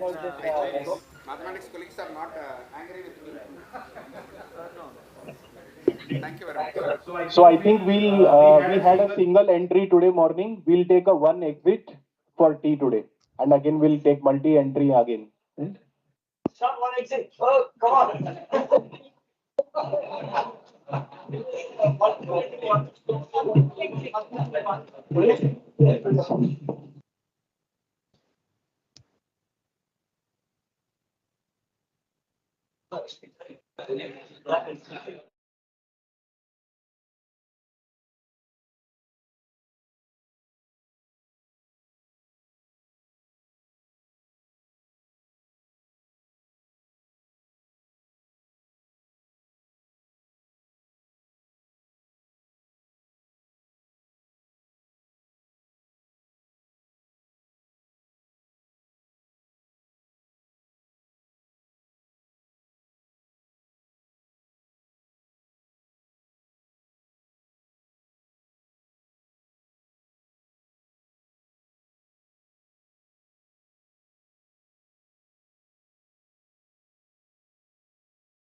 can start.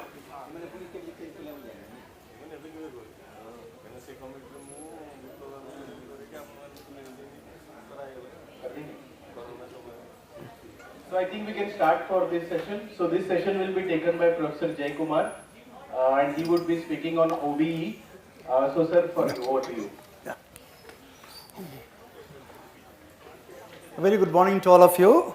And at the outset, I'd like to thank Professor Rao and his team for inviting me. In fact, when I got the mail, it was a shock. I didn't expect a mail from Dr. Rao, and I didn't reply immediately because I had some other commitments. I had to change everything to be with you the last 2 days. And past 2 days have been a great learning experience. And I was specifically asked to talk on outcome-based education. Probably my experience of leading a number of NBA teams in different parts of the country. I've been chairman for the past couple of years for the NBA, so probably that will really help in this. Now, when you talk about outcome-based learning, I thought I saw a very beautiful quotation. It says, "Teaching is a creative profession, not a delivery system." Great teachers do pass on information, but what great teachers also do is mentor, stimulate, provoke, and engage. In fact, if we are teachers today, I think a large credit should go to our students. Students are our strength. So we actually nurture them, and under the new NEP, our focus is different. So success has only two amazing formulas: stop thinking in terms of limitations, start thinking in terms of possibilities. So all this NEP gives you a lot of possibilities to do things. Let us not talk about limitation, let us see how things can go forward. Now, there are a few things which all of us can do: what you love doing, what you are good at. Let us say, I love civil engineering, I am good at civil engineering, it's called passion. You are good in mechanical engineering, you love mechanical engineering, it's called passion. Then what you are good at, what you get paid for. You are trained as a civil engineer, you are getting a job as a civil engineer, that becomes profession. Many of us do not get the job in which we are specialized. And then what the world needs and what you get paid for. So if you see the cluster of all this is what the purpose of our education. That means you love what you're doing, you are good at what you are doing, you can be paid for what you have learned, what you are good at, and the world needs you. So that's how the whole thing. So this is a purpose in which we do that.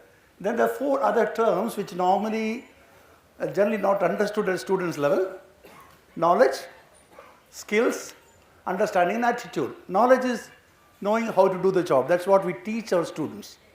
But we do not impart the skill capable of doing the job. Most of our students know how to do it, but they cannot do it. That we don't impart the skills. And that's where the outcome-based education comes into the picture. And then understanding when to do the job, and an attitude, have the initiative to do the job when required.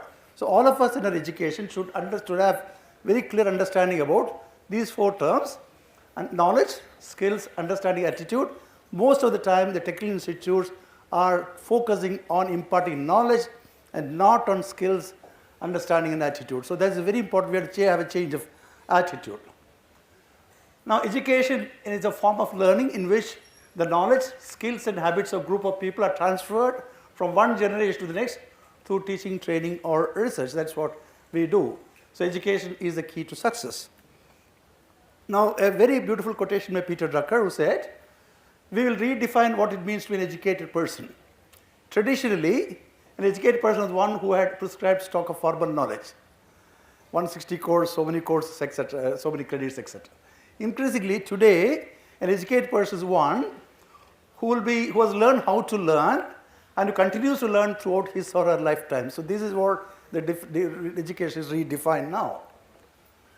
So it's a process of acquiring knowledge. We talk about our Guru Shishya tradition, where it was this from a Guru Shishya, it is advanced into small classrooms, and today we have gone into virtual classrooms at present. So that's how it transformed. The Ekalvya in Mahabharata, who offered his thumb to Drona, on demand presence, utmost devotion which the disciples had towards the teacher. We don't expect it anymore.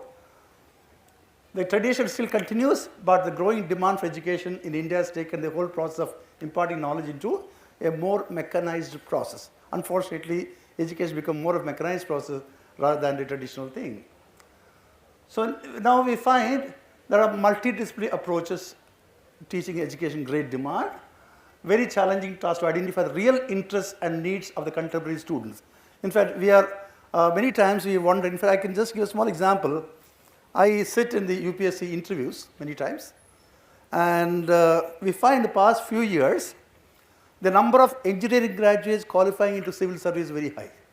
Almost 58 to 60% of the graduates who qualify in civil services, Indian Police Service, Indian Civil Administration and Foreign Service are engineers who have not taken engineering as their special subjects. They take anthropology, sociology, geology and pass exam. So why should they study 4 years of engineering if their idea is to go for that type of exam? So recently there was a syllabus revision committee in which I happened to be the coordinator. So we removed the entire first year and final year syllabus from the civil service exams. If students learn only second year and third year core subjects, they can now pass the exam. So that becomes your outcome is if our students are interested to become administrators, I make them eligible to become administrator, pass an exam. Instead of a student who has learned engineering, going and study anthropology or sociology, becoming a civil servant, we make them write our own subject and pass. So that's a new thing that's happening. So now another thing is education become more commercial now, drawing attention of attraction students in varied ways. Yesterday Dr. Murthy was telling coaching factories. Many of our students who join this institute like ours, I'm from Warangal, we find that students don't even put 10 to 20% effort they put in for +2 during the 4-year curriculum year, not even 20%. Because our system allows once the student joins, he goes out. Because now with this multiple entry exit, things are different. So students are given a choice over the subjects, courses, they are interested in learning, and the grading system is also in tune with the requirements of the employers. So we focus our grading system based on employers. Some companies don't allow anybody with less than 7 CGPA, 7.5 CGPA. We are still focusing on what the employer wants rather than what the student wants. This is a juncture where one needs to think about the outcome of education. So this is a time to think and deliberate on this. Now the issues which education system is trying to address, there are some questions. Are our students really knowing the process of education they are undergoing? Are we able to telling them whether they are knowing the process of education they are undergoing? Are they aware of the future prospect of education they underwent? Like after 4 years of curriculum, are they aware what is the prospectus? Does it provide job opportunities or job satisfaction to the students? Like most of the time, the students learn many engineering after they join a job. In fact, very interestingly, one of the HR manager in Infosys, when he came to our campus for recruitment, I just casually talked to him. He takes every student, every branch. Though their job is basically software, they take students from all branches. And then he was telling me, sir, the first 3 months, we make them unlearn whatever they have learned. And the next 2 months, we make them learn whatever we want them to learn. And then they don't leave the company. So this is what is happening in the job industry, and this is not what we are training our students for. Yesterday when Professor Murthy said, stop the placement centers in all the colleges, things will improve. Now what happens when the student gets a job in the final year, first semester, he doesn't come to class, doesn't do the projects, and teachers also, we just pass them, we give him minimum grades.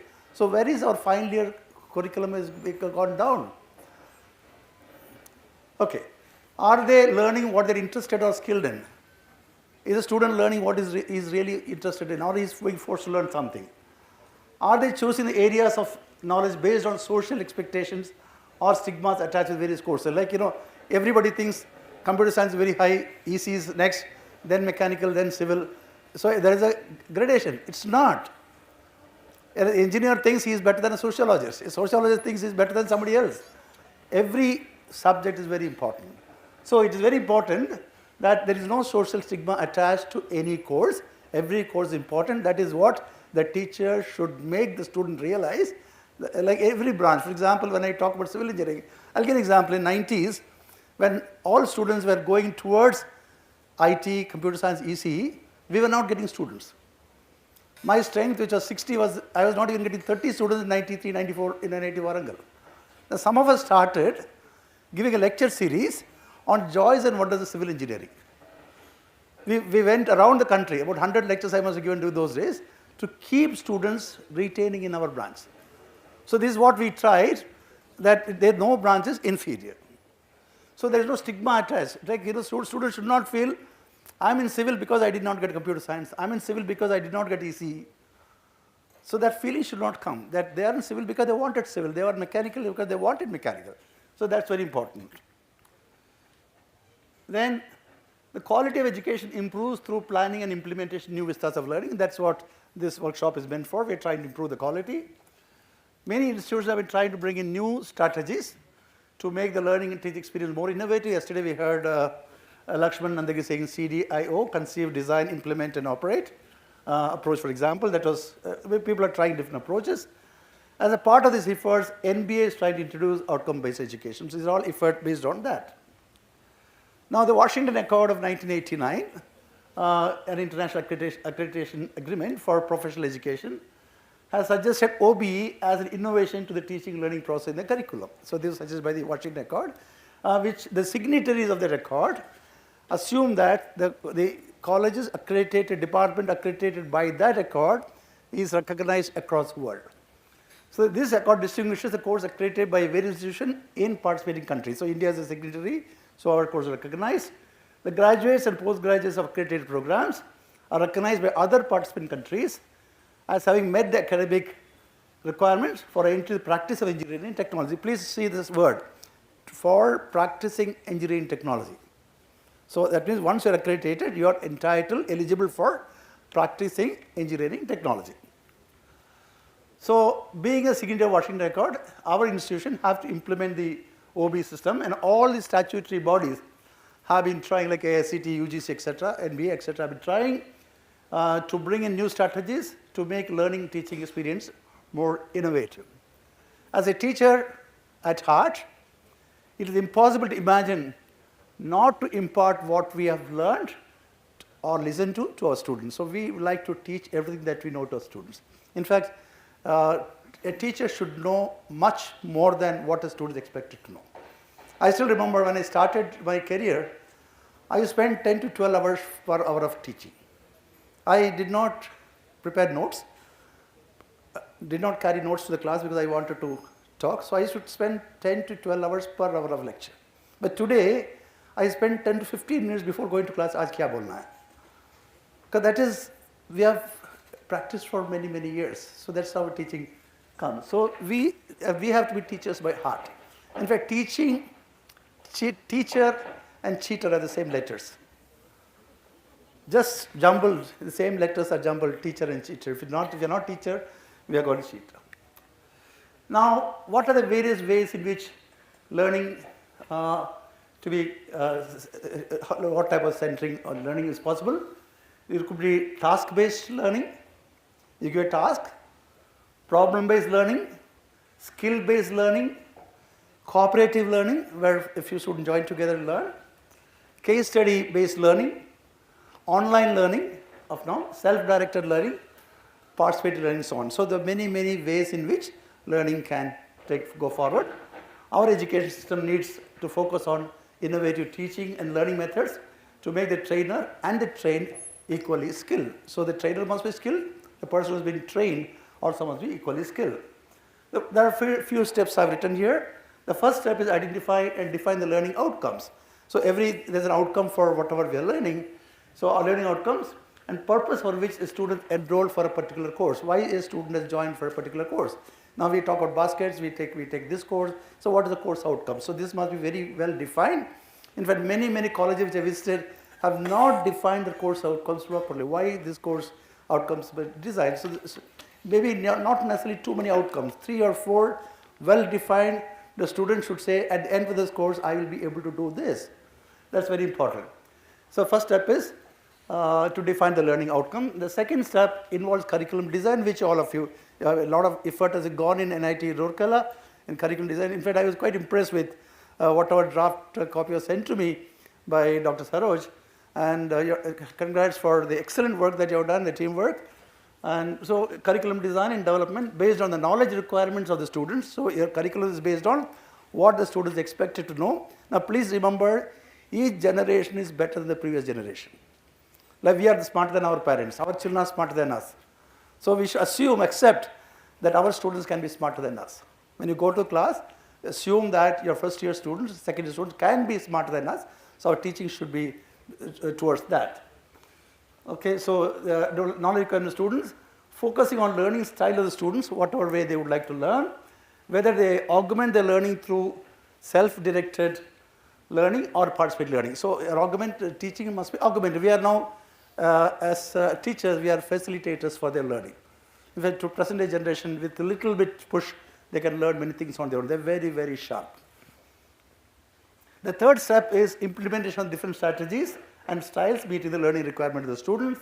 The fourth step is managing learning resources using technology and library cataloging. In fact, our institute, NIT Rourkela, started my library, my loft, my library on my fingertips.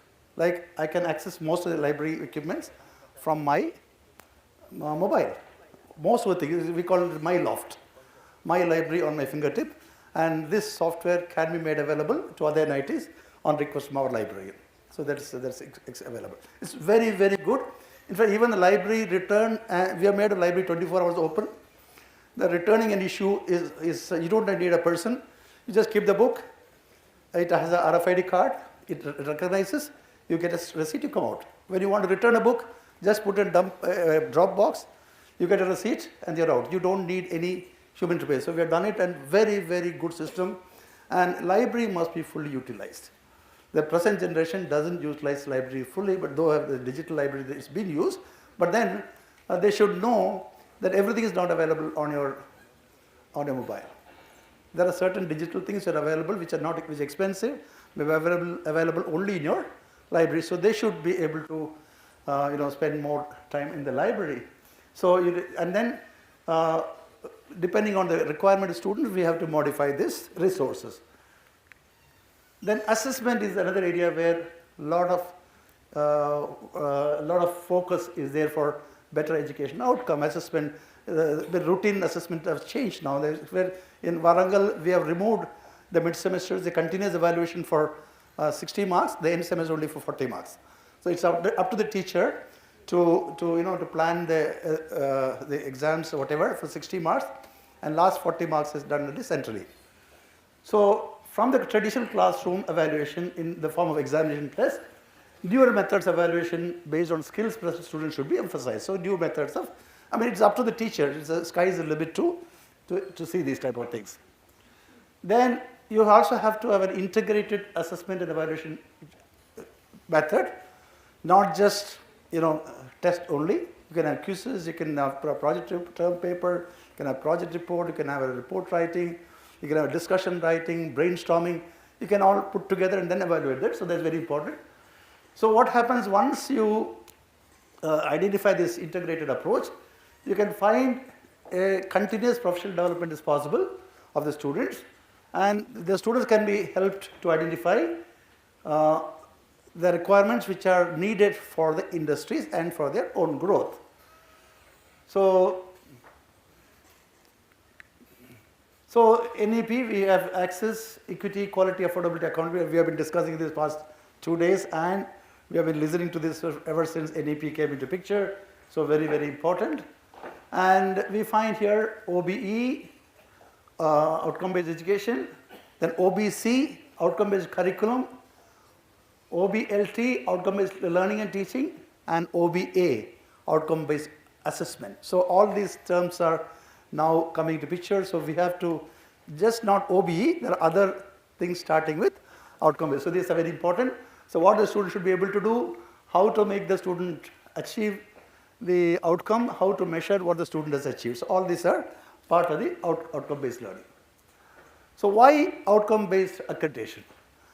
This we have been discussed, this has been talked from morning, since yesterday. Globalization brought a clear shift to education, of transmission of expert knowledge to education as a building learner competencies. You are building competence among the students, including learning and lifelong learning. So this is something which present generation is pretty good. They learn so much. It's amazing the way they are made to learn. That means the focus will be on understanding fundamentals and then learning new skills, competencies, so that they are able to meet the demands of the rapidly changing workplace. So the workplace also is changing. In fact, I still remember, I can't forget that in 1984-85, when I was a student at Kanpur, they organized, during Silver Jubilee, they organized one workshop where all the top industries of the country were there. Rahul Bajaj, Modi, then Thapar, everybody was there on the audience.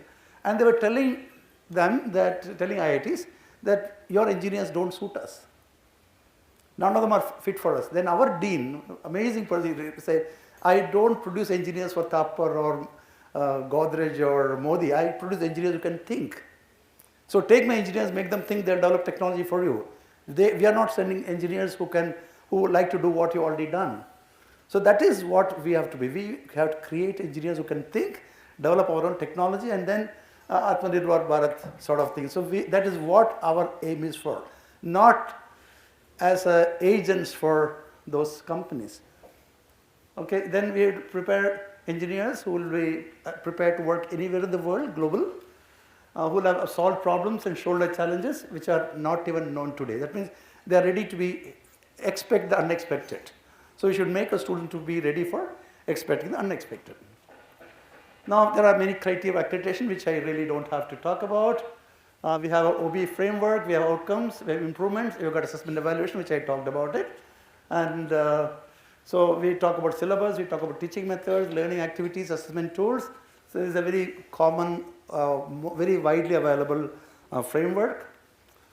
So we need for this, implement this OBE, we need a set of administrative setup.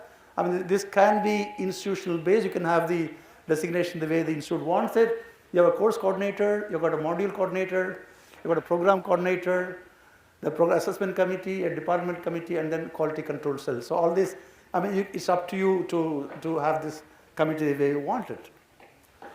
Then it's very important to have the mission statements. For when you have an outcome base, you say what is mission, what is vision. So this is very, very important. I think this institute, all the credit scores are accredited, right? So you must have prepared the mission vision statement. It could be revised, improved upon with involving more stakeholders. Okay, so statements, these statements must be very simple, must be very focused, and where the institute like to be among the stakeholders from some time from now. So all these are very important. And you find the vision statement is a futuristic statement, what you like this institute to become. Okay, I have given one example of a department. I mean, it's not sacrosanct, it's just an example. To be a preeminent department of civil engineering through creating recognized professionals who will provide engineering solutions to infrastructure development and manage disasters in a sustainable manner in line with national global context. I use all the words in civil engineering plus the word sustainable, which is very, very important now. So it's a simple, one of the most accepted vision statement across the world. I picked up words from various places and prepared this. And then mission, how you move towards the vision. That is very important. So this is again another example to educate our students in a student-centered dynamic learning environment. So education is student-centered to enhance their skills in line with the program outcomes, to provide an advanced facility for conducting forward-looking multidisciplinary research, to meet the challenge of 21st century and to motivate them towards lifelong learning process. So this is something which I just put together to show that we could have something like this. Some examples I have here. Then after some revision it could be modified for the institute, for this I given from the institute to nation's finest institutions. So I regard this institute, NIT Rourkela, as one of the finest. I get a lot of energized whenever I come here. This is my third visit. Every time I come and I feel nice. In fact, my first visit was very interesting. That is about 4 or 5 years back when NIT Warangal was ranked 21 and Rourkela was 13 or 14, something like that. So I got a call from here for a master's thesis assessment. Then I normally don't accept master's thesis. But when it came, I was a professor in charge, the dean for planning and development was in charge of the ranking. I told my director I would like to go to Rourkela, spend 1 or 2 days extra to find out what they have which we don't have. Why they are 13 and we are 21. This is what I wanted to know. I spent 2 days and really felt there are a lot of things here which made you deserve that 13th rank and at that time. And I think the ambience is good, the research culture is good, your output is good. Probably Warangal is higher in teaching, learning, TLR, we are the highest in the country. If you look at I did a comparison statement. But you have a lot of other things in this institute which are good. Campus, so many things which are good here. So you are already one of the finest institutions in the country, and the only thing is, once you reach there, you have to remain there. Reaching is easy, to remain there is difficult. So that puts in much more hard work to remain at the top. It is easy to reach the top, very difficult to remain at the top for a long time. The challenge now is, how do you going to remain in the top 15 always? We have another colleague of mine who was, they got consistently 2 times 10. Professor Rao was the director at that time. And I feel very proud because I did my BTech from Suratkal. So, we always have a lot of attachment to the college. You always see, you just see, you have a lot of attachment to the college where you did your BTech than your master's or PhD. Because that's where your entire life is formed. You still remember those good old days. Okay, so I just given some sample. This I'm going to leave it here. So when you people would like to revise or whatever, you can do that. Now there's some methods for the preparation of the mission documents. Bottom-up approach, involve all stakeholders, and group analysis, SWOT analysis, okay, strategic plan, all put together. You can. A lot of it is English, and a lot of it is implementable. That is very important. It's something you can dream of and reach a dream. Okay, so some sample for the departments I given. I'll just skip all this. Then you have something called as program educational objectives, program objectives, and course objectives. So these are very, very important. And the program educational objectives, they address the graduate's attainment 3 to 5 years after graduation. Like after 3 to 5 years, where do you like to see your students? Right, that's very important. And you must have a strong alumni interactive network. That's very, very important for this. So you know where they are. I don't know how strong is your alumni network here. Because say an institute like this must have at least 35,000 to 40,000 alumni now. So that's I did a small exercise in Warangal during the Diamond Jubilee year, which I succeeded, but not to the extent I wanted. Now we started asking alumni, can you contribute something to the college during the Diamond Jubilee year? So a simple formula, like alumni who passed out 2 years back, they contribute 1,000 once 1,000. Like for example, each year we have about 1,400 alumni pass out. Assuming only 60% of people give voluntary, so 1,000 people gives. 1,000 into 1,000 is 10 lakhs. Those who passed 3 years back will contribute 2,000. Those who passed 4 years back, 3,000. Right? 1,000 rupees nowadays is nothing. One dinner they have to skip when they go out. That's all they have to do. And if you just do this, easily 50, 60 crores can be collected. I started doing this, things are now working. So there are many, many groups which are trying to involve alumni in that. Okay, then your program outcomes are short-term objective, and course outcomes is semester objective. At the end of semester, what the students should. So you have PEOs, which are after 3 to 5 years, program objective, short-term, and course objective semester-wide. And each semester, you should have that. Now some PEOs. How to get that? Some sample POs I've given here. I'll just skip this. Yeah, these are some of the program evaluation and sample POs.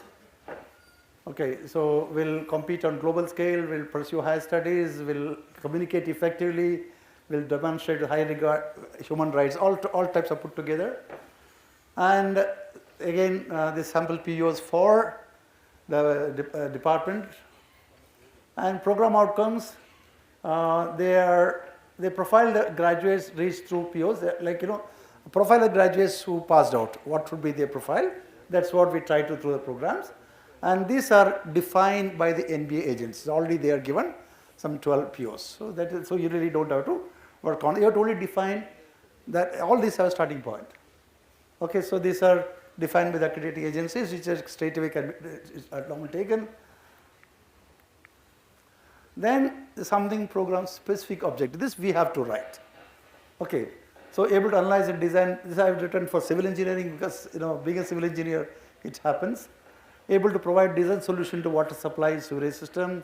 Able to provide transport engineering. That means I covered all the aspects of civil engineering: structures, water resource, transportation. So normally that's how we covered. And course outcomes. For example, given something on engineering physics. Now this is something which in Warangal we do not have branch changes. Once a student joins, it remains the branch. So even the physics, chemistry, math syllabus are prepared by the maths department and civil department sit together. Maths and mechanical sitting together. So they have exclusive physics, maths, chemistry for mechanical, exclusive physics, chemistry, maths for civil, electrical, chemical engineering do not want it, metallurgy do not want it. So no branch change. So there is no hard feeling. Because once they join, they have to stay in their branch together. So that's and as I said, we have a cutoff point of 5. Less than 5 is the minimum CGPA. We have the same system, same equation as IIT Kharagpur. CGPA minus 0.5 into 10 is the conversion factor. 6.5 is our first class. So these are some of the course example I give. Engineering physics. The physics what is required for electrical will be different from physics what is required for mechanical. Will be different from what is required for civil. So that is separately written. Then we have to develop a relation between COs and POs. So then so here the teacher becomes a facilitator in OBE by stimulating creativity, self-learning and critical thinking. So teachers should have involved all this. The outcome become more important to the teacher than the written syllabus or type of student. The outcome is more important. Syllabus may be there. After teaching syllabus, what the student is going to become. So that is, and the type of student, like for example, brilliant, bright, creative, all type of students. So your outcome is more important. And the old approach of this OBE was passive learners, exam-driven studies, rote learning, Magnap and reproducing. Syllabus is content-based and broken into subjects. Textbook-bound, teacher-centered. Syllabus is rigid and non-negotiable. These are the old system that we had. Teachers responsible for learning. The student doesn't learn, teachers are made responsible. Motivation depends on personality of the lecturer. Emphasis on what the teacher hopes to achieve. Content placed into rigid time frames. So that was the old system. Now new approaches are active learners. Now students have become active learners. Learners are assessed on ongoing basis, a continuous basis. Critical thinking, reasoning, reflection, action are the keywords. Integration of knowledge, learning, relevant and connected to real life situation are what we are talk about. If you want to change the student learning, then change the methods of assessment. This is very important. If you want to change how the student learns, change the method of assessment here. Then learner-centered, teacher-facilitator. We use a lot of group work and teamwork. Curricula seen as a guide that allow teachers to innovate and creative. So curricula is not so rigid. You have a curricula, teachers have the freedom to go around it. Assessment, yes, we have an integral part. Students will not get marked just for remembering subject content. But I still remember one student, I can't forget one, Sirish Bhatt, he passed out in 94 from Warangal. He had 63%, but he was extremely brilliant. Unfortunately, exams he was not able to score marks. But if you real engineering background, he was superb. So he asked me for a recommendation letter for doing some MS in University of Tokyo. I gave a fantastic recommendation letter. He was admitted, but after getting admitted, I get a letter from the Dean Academic there. Sir, you have recommended him so highly, but his marks are just 63%. I wrote then that his marks do not reflect his potential. He is much better than what his marks reveal. So only they told me is that your recommendation, your clarification will not cancel the admission. We'll only see him that he also gets marks. Later on, he did his master's in Stanford. He's now teaching in Stanford University. So how things have changed. He's too good, but we are not, marks is not a criteria. So that is something which we should come out of it. Okay. So this is the Bloom's taxonomy. All of us know this. The lowest is remembering, then the highest is creating. In between you have understanding, applying, analyzing, evaluating, and creating. So most of our course should be in the top 2 or 3, not the bottom one. We don't expect anyone to remember. In fact, if a student, your teaching should be so good that students should not prepare for an exam. You should just come and write exam. That should be the way you try to teach. And exam should be not to test the reproducing capability, but to test the understanding of the student to solve the problem. Your solution may not be complete, but how he attempts the problem. That is what, and setting up a good question paper also is an art. That's also very, very important. Yeah, this is what I just mentioned about is some benefits of accreditation. So they help the institute to know its strength, weakness, and opportunities. Initiate the institution to innovative modern methods of pedagogy. Give institutions, you get a new direction, identity. Provide society with reliable information, quality of education offered. So all this thing, when the society looks at your accredited status and then decide where you have to go. Industry, if you are institute accredited, the industry recognizes you, your skills and knowledge. You get a lot of consultancy, research, institution providing facilities for students to take internship, paid internship.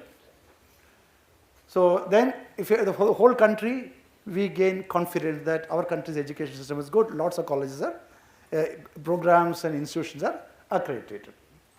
Now, as teachers, we have to show these attitudes: positive attitude, honesty, motivation, sincerity, inspiration, commitment, hard work, and integrity. These are very, very important for teachers. So let us all go out there and be amazing teachers. We love what we do, that we are the teachers. We inspire, we motivate, we care, we teach. And this is something which I tell all my students. We meet a lot of people in our life. There are people who you like, people who you like, and people who like you. Enjoy them. There are people you like, but people who don't like you. You like somebody, but that person doesn't like you, accept them. There are people who you don't like, but they like you, respect them. But in a situation when come, there are people who you don't like, people don't like you. You can avoid them. You'll find your interpersonal relationship will be pretty good.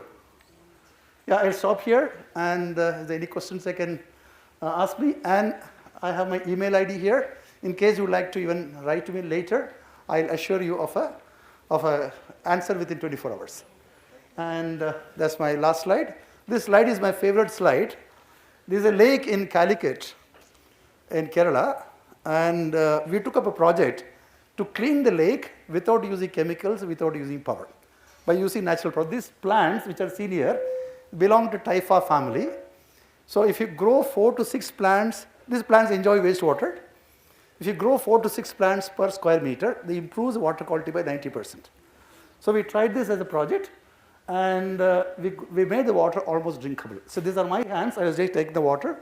So one of my students said, "Please hold it, sir. Let me take." I got an award for this as a Wetland International Award. And 4 lakes in Kerala are now Ramsar sites.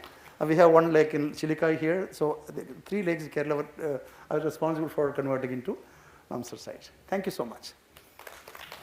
We will take some questions. Professor Singam Jentu.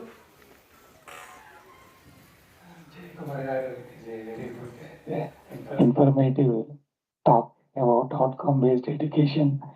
And just I have a thought. I met you long back in NIT Rourkela. You said that you are not having the flexibility of change of branch. Do you think it is not against our NEP 2020? That flexibility should be there for the students. When they join sometime, maybe so many other compulsions, their eligibility and all. But they are having that enthusiasm that yes, I want to do something. And they will take it as a challenge, prepare well, and then try to change. And they will be very happy and contribute better for the institute as well as country, state, globe, whatever. Local to global. Thank you for the question. Please. Yeah, there was on this for days and days together about the branch change, because when we had branch change, the first year students were really not very keen. They are actually trying to improve. Only 10% of students, 5 to 8% students only at branch change. To get a branch, so-called highly paid branch, not a better branch from their package point of view. You'll be surprised when a student joins an engineering college, first day they go, sir, what is the package in this branch? I said, package is 0 if you don't do well. Any branch, if you do well, package is good. Because a college like this, institution like this, are very good. We attract the best students. And any industry will take you.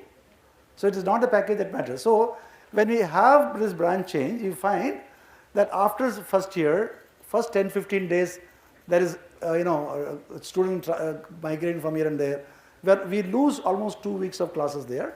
And then in the beginning itself, students know when they don't branch change that I'm going to be in this branch, or they start liking their branch. We have past 2 years we've been successful. We didn't find any problem. Of course, NEP has a lot of flexibility. We do have flexibility in courses, also other things, but not with a branch. A student gets a branch, and then they know when they join Warangal, they know there is no branch change. So that the decision is taken by the student themselves. Thank you for the question. Yeah, any other questions? We could take one quick question. Your presentation or everything is good.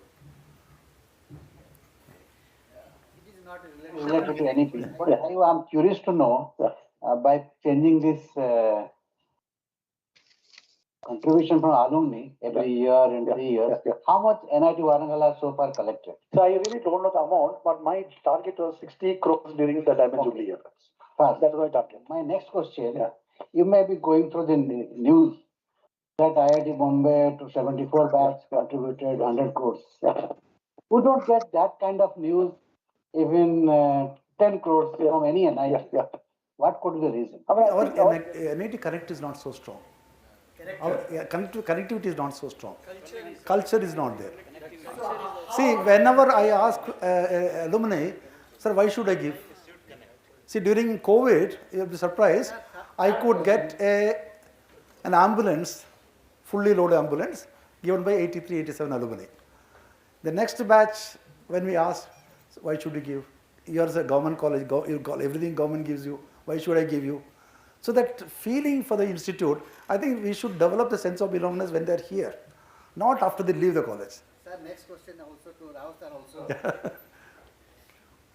What is the difference between NIT and IIT? We go through the same entrance, same competitiveness. They get there. But then that culture is not here and it is there in IIT.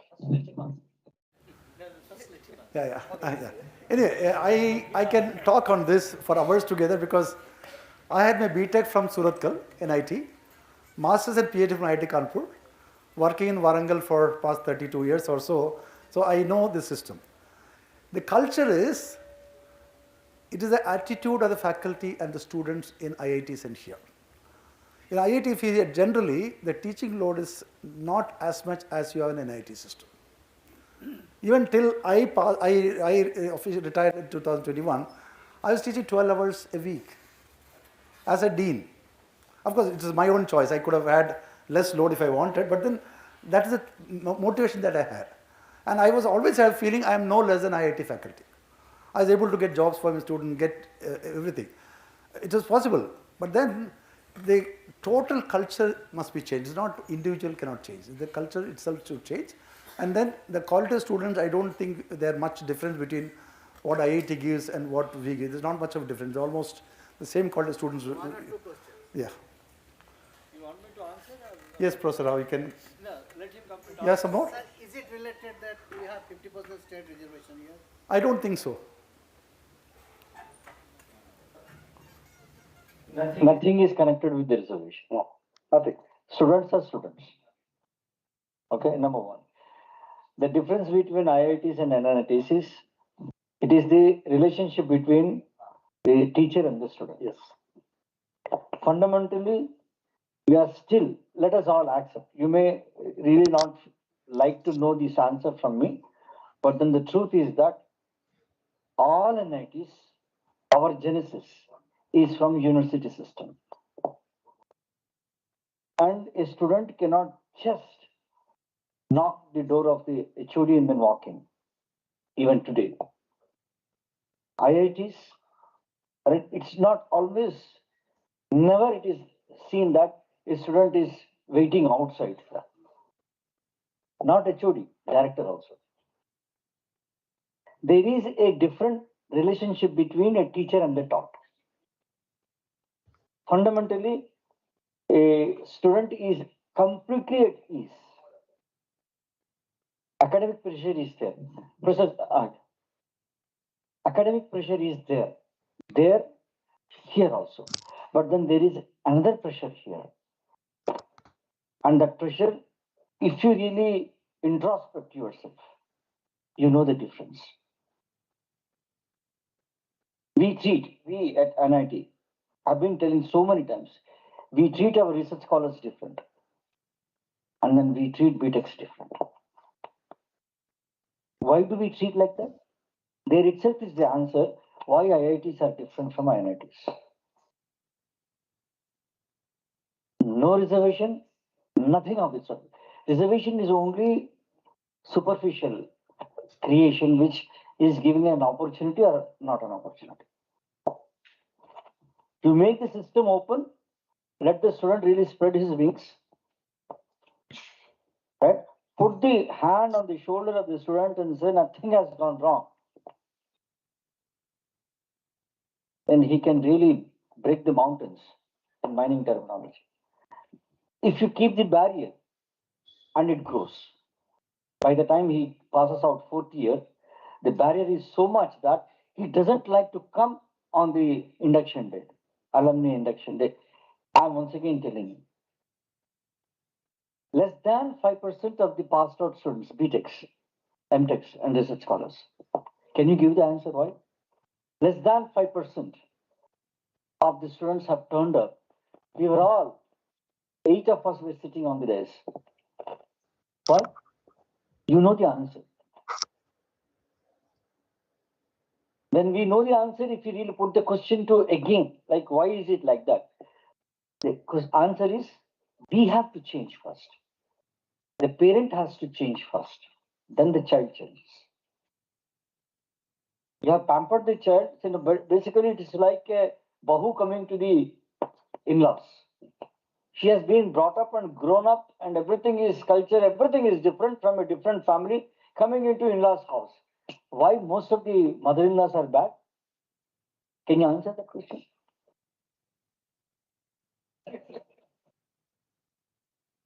It's like that. It's like after 12th class, a student is coming, boy or a girl is coming to us, and then we treat him different. Often we treat him different. You start treating him equal, like you. Absolutely. All 1,000 students are 80% of the students, millions dene ke liye bhi tayar. The culture needs in our system. I've seen the same thing at NIT Suratkal. I'm seeing here because 32 years I'm at IIT Kharagpur. At least in my college time, the IIT Kharagpur, there is no single year where I did not go to the room of a student who is not coming to this class. I've gone 100 times. You can ask K.P. Rajshekhar also. Not mining, many other students come to me. If you treat a fellow individual as a fellow human being, that's it. He is ready to do anything and that. That's the only relationship. Because we are brought up in a university system. I am also from university, Usman University. I think in all my, I was the last 5 years batch from Usman. And nobody was dared enough to take the transcript from the head of the department. Transcript. देने के लिए डरते थे हम. Who will take the transcript? कैसे ले ले? लेकिन teacher is also a human being like you. But we have created that particular barrier, and then if we question again, I have created the barrier, and then I'm questioning that why is this like that? Students walk in, the directors, particularly IIT Kharagpur, it is absolutely student-centric, means student-centric. 1987 I joined, since then it is student-centric. You make it, and then you cultivate the ethics of teaching them moral and everything. We have to spend a lot of time. Our job increases. It's not one class, one subject, 3 hours a week and one lab. My job is over. No. How many of you teachers know every student by name? I mean, I make it a point to know everybody by name. So it is possible because it's your profession. You have to have one-to-one connect. It's possible. No, it's provided each student you recognize. You have to you know it. Anyway, I think it's a never-ending because it is absolutely individualistic. It's a very personal question which cannot be answered in a public forum. Right? How you want to be, it's your choice, and it is not a mathematics that it's 2 into 2 is that. No, it is a human relationship. Precisely, human relationship doesn't really need to be explained. A mother knows what is child, and father knows his child, but then he knows in a different way. But mother knows her child in a different way. Why like that means you cannot explain. No books can explain. I think it's yeah. I thank Professor Jayakumar for the talk on outcome-based education, and I request Director Sir to felicitate Professor Jayakumar. Thank you very much. Welcome. Can I just take this out for a minute?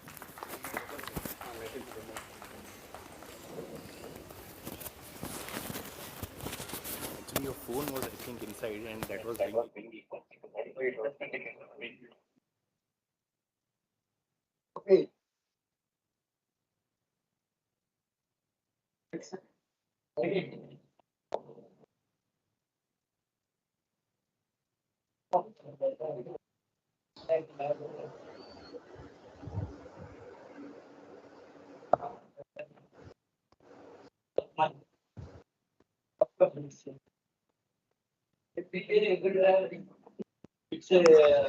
let me be. It's like first year student being ranked by the final year student. And every it comes in that rank. Where is your CEOs? Where are your things?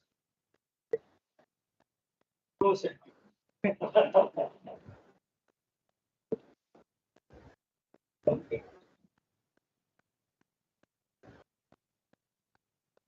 Next session would be from Professor Sushmita Das.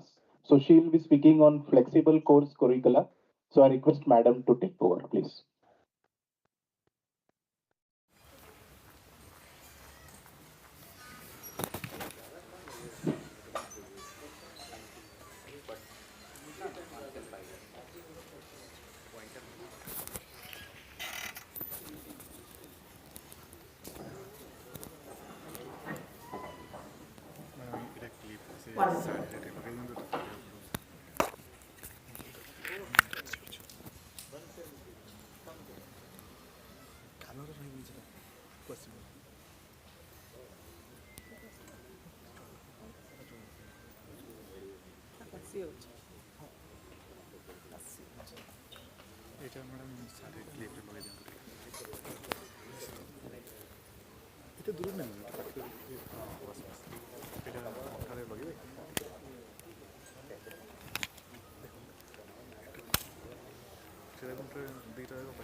ଲଗେଇଲେ ଏ ପଟା ଠିକରେ କାନରେ ଖସି ଯାଉଛି fold କର ଏଇଟା କ'ଣ ଆଉ ଗୋଟେ ଧରି ପାରିବିନି ଏତେ ଜିନିଷ।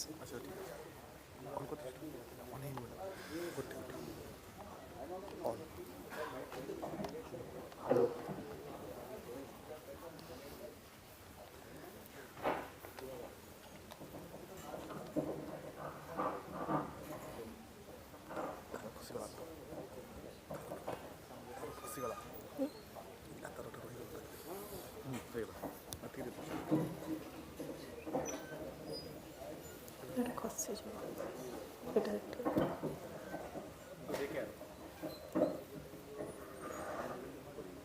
ଓକେ ଡନ୍ ଖସାନି touch. Madam, sir, madam, here. This will go front. Yes, this I will know. go. No?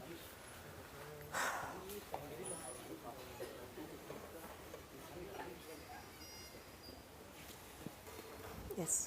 Honorable Director Sir, Professor Uma Maheshwar Rao, Honorable Director of present right now I don't know. Okay, it's our distinguished guest today, Professor Rajasekhar, Professor Jayakumar, Professor Sripati Acharya present here, my esteemed colleagues, guests here, dear faculties and students present here. So, we have been entrusted by our director sir to give a proposal for flexible course curriculums for National Credit Framework. Now we put it down. Okay. So, our director explained us his vision of a model which the committee, for the committee it was very challenging, and after a lot of deliberation we finally concluded and decided the curricula which as for NEP framework and as for NCrF framework we are planning to implement. So, the key attributes of the proposed curricular framework will be basically, number one is the student centric choice based credit system CBCS, flexible curricular structure, outcome based teaching learning, knowledge creation, research, innovation, industry oriented skill development, promotion of Indian language, art and culture, then learning through online mode or blended mode. Finally, we hope to offer a holistic and multidisciplinary education in line with NEP 2020. So, we have planned the structure like that. So, I will come back to the So, the model we have for the 5-year dual degree, it will up to the 5-year dual degree program starts with the first year undergrad or dual degree, that is the general engineering foundation level 1. So, in this we have sticking to the existing policy of branch chains. So, what we have planned that the 40 credits that is a student has to do a minimum 40 credits in the first year in the general foundation level 1. So, these 40 credits the courses will be made compulsory. So, the course category will be foundation in science, foundation in engineering, ability enhancement courses, skill enhancement courses, value added courses. So, these are the categories and the credit distribution is mentioned here. So, we will have in place of basic physics, chemistry courses and engineering basic maths courses, we are updating our syllabus to offer applied physics, applied chemistry, applied maths, and we are upgrading the basic programming, which is continuing now, to advanced programming for problem solving. So, in addition to that, the other courses like environmental and safety engineering, communicative English, then the computer aided drawing and graphics, workshop practice and value education ethics, which will be compulsory. In addition to that, under extra academic activity we are offering right now also yoga and natural well-being. We are offering NCC, we are offering NSS and physical education and fitness. So, we are also planning to offer more courses under this extra academic activity. We will come to the baskets of courses later on the slides. So, this is the first general engineering foundation level 1. So, here though the minimum credit requirement is 40 credits, the students have the opportunity to take additional courses from first year itself and earn credits, because we will have the academic bank of credits. So, these credits later while they go up in the level, they can utilize to earn the other minor degree programs. So, it will help them from the very first year. So, the students have the opportunity to take additional courses and earn credits over and above 40 credits. That is the difference we have right now. So, coming to the second year and first year with the 40 credits minimum, if some student wants to exit due to any unfortunate incident or reason, so this can be utilized, we will be giving a certificate, so he can utilize to get some employability. Then coming to the second year, that is the second year UG dual degree. So, you must be remembering yesterday Director Sir was presenting the two horizontals. So, that is the first year general engineering foundation and second year is the stream based engineering foundation. So, in the stream based engineering foundation we have got this concept that we have right now 14 undergraduate departments. So, broadly we have categorized into 3 clusters of departments: mechanical sciences cluster, electrical sciences cluster and chemical sciences cluster. And in this side, if you can see the first column, these are the not only courses here course baskets we have. So, in this category we have 8 serial numbers you can see course basket, that is the stream based core is introduced here. So, that is the stream based core credit is 15. Then we are offering applied maths 3 course, and this applied 3 maths course is not compulsory. A student of chemical science cluster may opt for that, but it is not compulsory for him. He may go for biological science, earth science, material science. So, that will help building his stream foundation basically. And the third serial, you can see the introduction to AIML that we are introducing, data science or IoT as for the student choice. So, this will be offered. So, these are the emerging technologies in the societal application in all research, advanced level research and societal applications. So, we thought of introducing this as a compulsory course here. Then the serial number 4, that comes under the skill enhancement course. So, we will be introducing many skill enhancement courses like let us say the computer aided visualization of 2D and 3D models, 3D printing, then drone technology, then PCB fabrication, electrical motor winding design. I will come to the basket again during the course of presentation.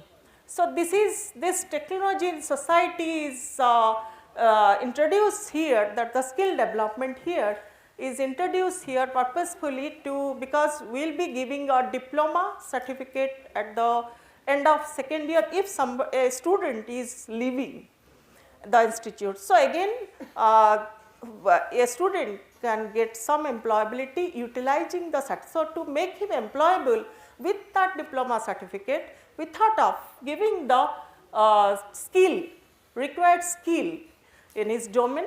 So, this we have introduced this technology in society here, and in addition to that we have our well established humanities and social sciences department, which offers different electives which are very much connected to society. So, under that humanities and social sciences electives basket, student can choose 4 credits, that means it is for the year. So, 2 credits in each semester. Then we have, in addition to that, humanities and social sciences department is also offering language lab of 1 credit. So, that will develop the communication skills and help students better in their career. So, in addition to that, we are giving here value added courses. I also come to the basket of these value added courses, what we are already planned to offer. So, we are giving, and each value added courses will be of 1 credit each. So, in a year we keep there 2 credits, we have kept 2 credits. Again, the applied 3 maths course offered in applied maths 3 basket is to be decided either department wise or cluster wise as for the requirement of mathematics for the specific branch. Mathematics department is right now offering 4 courses, let us say numerical analysis, probability, stochastic process and other 2 courses. So, similarly whatever requirement, as for the requirement of the departments, applied under the applied maths 3 basket, different courses will be offered which will suit the requirement of the concerned student and fulfill the choice based flexible structure. And here also in just like from the first year, students can again, this is the minimum 40 credit requirement. So, students have the opportunity to take additional course and earn credits over and above 40. So, they will add the credits, they will utilize the credits to get their minor degree. If again we have a stream core basket here. So, if I want to take BTech with honors, I need to complete additional core credits. So, they can start taking core credits from the basket in addition to the minimum requirements of 5 number of courses. We have 15 credits, so 3 credit courses. So, again there is a flexibility here. Department, if this is the minimum 40 credits, if a department thinks no, it's we want a 4 credit course. So, there is nothing wrong, they can put it and it will be 42 or 43 whatever additionally they can put, that will be added and it will be instead of student will be graduating with, instead of 160 they will be graduating with those additional credits. So, they can do it. So, but this is a structure for the minimum credit requirements of 40. Coming to the third level, we have named it stream based high level. So, again you can see here additionally we have put the stream based elective baskets. So, the point is that here again we have introducing here different added the multidisciplinary or interdisciplinary or transdisciplinary courses as the serial number 3 basket. So, here as you have 3 clusters basically. So, students will have the various courses, any of the departments can take any such elective courses, but whereas the stream based electives will suppose mechanical or civil, mining, ID we have put in one cluster, let us say electrical science, electrical engineering, EC, CS and EI. So, these 4 branches they can, all the electives can be added in that stream based elective basket cluster wise, that is for the serial number 2, whereas these electives, the third serial number 3, they can choose across the departments, they can choose the courses we will define what are the courses under this basket. So, any of the department students from any of departments, they can choose these courses. Then we are adding again one advanced skill development, or a student may opt for product development. So, this is what Professor Subudhi was telling about the tinkering lab. So, this product development we had already 2 years back, we stopped that. So, product development lab we are again introducing here, that will add to the skill enhancement. And in addition to that, we are also offering advanced skill development courses. So, a student can choose those advanced skill development, or he can do a product oriented work. So, that will be credited. So, in addition to that, we have the stream based lab and value added courses. Here also students will have the opportunity and flexibility to take additional courses and earn credits over and above 40. So, now this is the 3rd year. So, as you can we are now from 3rd year onwards, we are rising in the verticals. So, in that that means concentration. So, here if a student at this point, at this juncture, a student wants to pursue a transdisciplinary dual degree. So, what opportunity he has he can choose electives.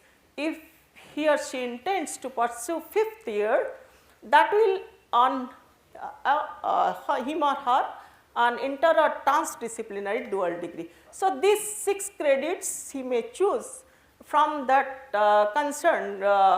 If any objective oriented dual degree he has planned to extend his BTech program to move towards the dual degree. So, he can plan from this 3rd year, beginning of the 3rd year, that is all. Then the 4th year, that is the advanced professional level 4. So, in the advanced professional level 4, we have kept the course basket, the serial number 1 is the elective basket. So, it may be department specific, interdisciplinary, transdisciplinary courses. So, and we have put their online courses, because with the students opting for industry internship in the 8th semester, we are now allowing students. So, they can plan and do the complete online courses, that is government approved online courses, SWAYAM, NPTEL, MOOCs. So, they can complete online, but we have restricted that only 20% right now, we have restricted online courses. So, we plan to make it more flexible, we plan to give 40% that opportunity. Then the project here, the capstone project, the final year, both the semester, the student can go for a capstone project or if he is going for industry internship, then he can go for industry internship, he is allowed to go. So, the credit distribution will be like this 4 plus 6, that 7th and 8th semester. Then to bridge the gap, the main NEP and or NCrF what we talked to move how the gap between the industry and institute can be bridged. So, here actually we are at advantage being at Rourkela. We have the 4.5 million ton steel plant very close, and we have which uses current technologies, and these industry experts can really solve this issue. That so we have planned special topics by industry experts. If in some branch these experts are not available physically, we are planning to take them online mode, and they can teach online, and these special topics by industry experts. So, these 3 credits, as yesterday suggested, we can also divide 1, 1, 1. So, we can divide that. So, we can invite 3 industry experts and 1 plus 1 plus 1 in that mode. So, we have already advised departments to collaborate with experts and suggest the courses or what should be the modality of this course, how we can sort it out. So, departments are now looking into that. Then in addition to that, the summer projects, this is the third, between the third and fourth year summer projects. So, students can offer, this is the evaluation of that, summer industrial research experience. So, that we have already in the system. But what additional thing we have done here, we are crediting engineering projects in community service, EPICS, because now this is the mandate given that how we are engaging technologists in society. So, what community service if a student is interested, because again the neighboring rural neighborhood we can serve. So, we have taken this summary work, a student can take up summer work and do in certain project in community service EPICS, which will be credited, and that credit will be 2 credits. Then in addition to that, we have the seminar and technical writing and elective labs, that may be stream based and interdisciplinary labs. Then additionally that comprehensive viavas as usual will have 2 credits. So, in the fourth year the student have lot of opportunity to choose elective, because 18 credits we have. So, he can, if he intends to pursue 5th year dual degree program in any earning a interdisciplinary or transdisciplinary dual degree if he plans. So, as we have already thought of BTech with MBA, BTech with HS humanities, we are planning for other sciences also, BTech with sciences. So, a student will have the opportunity to choose electives if he or she intends to pursue 5th year earning interdisciplinary dual degree. So, this 18 credits he can out of that he can align his prerequisite electives for that specific dual degree during this 4th year. Now coming to the 5th year dual degree program level 5, that is the objective oriented, we have mentioned here because we are planning interdisciplinary or transdisciplinary also electives dual degree programs. So, over here we have elective baskets, and if a student is pursuing the department specific dual degree, so he also he can choose electives aligned in that. That is 12 credits. Research projects, that is 9 plus 12, that is 21. Again we have summer industrial research experience / engineering projects in community service, that will be credited also. And in additionally we have seminar technical writing and comprehensive viva.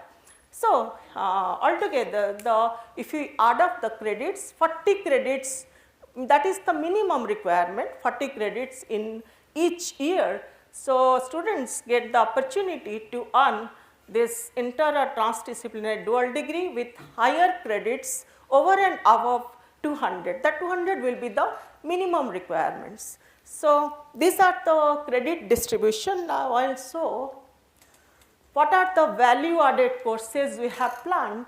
So, these are the value added courses we have already planned. We are now offering value education and ethics, yoga and natural well-being, physical education, NCC, NSS.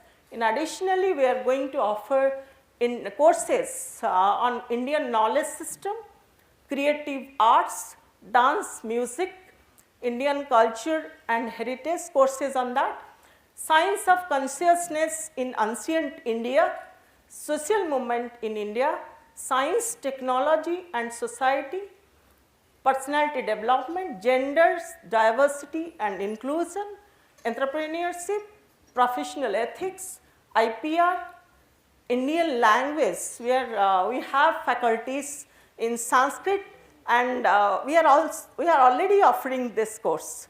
So, we want to offer further electives in this also, Indian language. Additionally, we have planned to float foreign language, that is German. So, you have German, this one we can get the facility from Max Muller Bhavan existing here. So, we have already planned to offer foreign language German. So, these are the value added courses, but all are credited, 1 credit each. The credit is 1 credit for each course. Then skill enhancement courses, as we are introducing the technology in society skill enhancement course and advanced skill development in level 2 and level 3, that is the second and third year. So, these are the skill enhancement courses. So, in the introduction to AIML data science, this is a compulsory course. In addition to that, we have drone, we are planning to offer drone technology, PCB fabrication, remote sensing, GIS, digital marketing, strategy and sustainability, industrial robotics, electrical machine winding design, mobile app development, CNC system and programming, computer aided visualization of 2D and 3D models, rapid prototyping and tools, 3D printing. And in additionally, we have food processing department. So, they have offered food product development. So, these are the skill development courses, and if a student is living with a diploma, that will help them to get some employability and in the concerned industries. Which one? Yes sir, yes sir.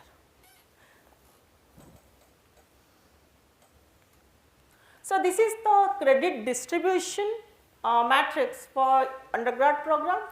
So, these are the 4 labels: general engineering foundation, stream based engineering foundation, stream based high level and advanced professional level.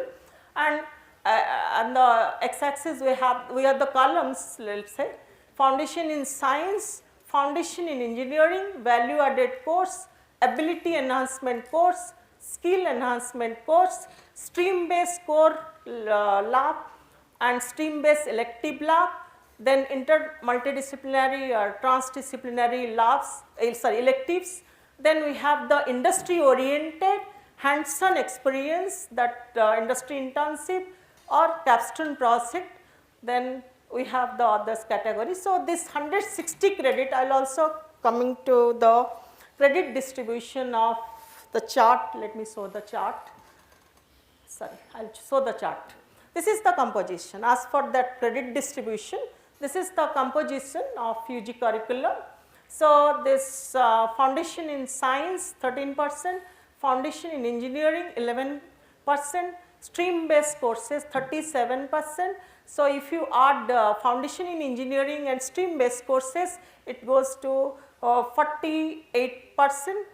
Then we have the inter, multi and transdisciplinary electives basket, that is 15%, value added courses 3%, ability enhancement course 5%, skill enhancement course 9%, hands-on experience, industry exposure and or capstone project in alternate to that, that is 6%, and the others category comprehensive viva, that is 1%. So, added together the distribution of undergrad curriculum that is planned right now. It is again I am telling it is a draft. After the deliberations workshop, again we will revise as required. So, now coming back, I will go back one slide. This is the dual degree program. So, in the dual degree program, this 200 credit distribution is also done like this. Foundation in science, the first year up to 4th year it is common, and 5th year will be the extra 40 credits extra, hence it is 200 credits. Now, this is what we have visualized, that knowledge and skill basket, which we are trying to put on the platform for outcome based holistic education as for NCrF and NEP 2020. So, let me just brief it. So, general engineering foundation level 1. So, science and engineering fundamentals, environmental awareness, communication skills, value inoculation, basic skill development, advanced programming skill. So these are the knowledge and this is the knowledge and skill basket for general engineering foundation level 1. Then coming to the stream based engineering foundation level 2, engineering core, knowledge on emerging technologies, technological skills in society, value inculcation, liberal arts, Indian culture and heritage, language skills. So this is the knowledge and skill basket for the level 2. Coming to the third level, high level major core, then choice based inter or transdisciplinary electives, value inoculation, advanced skill development, product development, professional ethics.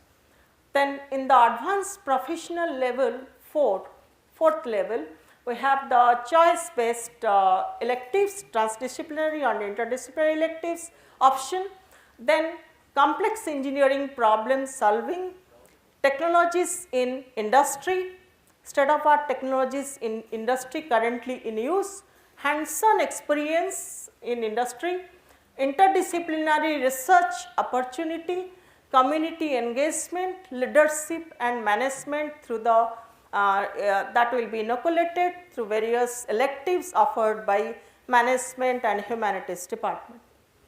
Then coming to the dual degree, that is the level 5, the objective oriented advanced inter and transdisciplinary courses will be offered in the basket.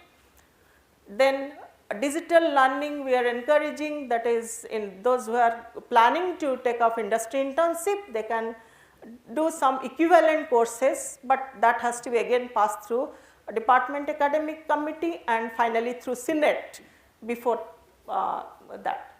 So in addition, so the knowledge and skill basket of level 5 is the critical thinking ability to solve complex engineering problems. So we are orienting our course basket for this outcome. Then interdisciplinary research for societal application. So our research projects, so capstone projects or the 5th year research projects will be oriented towards interdisciplinary research that will be encouraged and taking the how to solve the societal problems.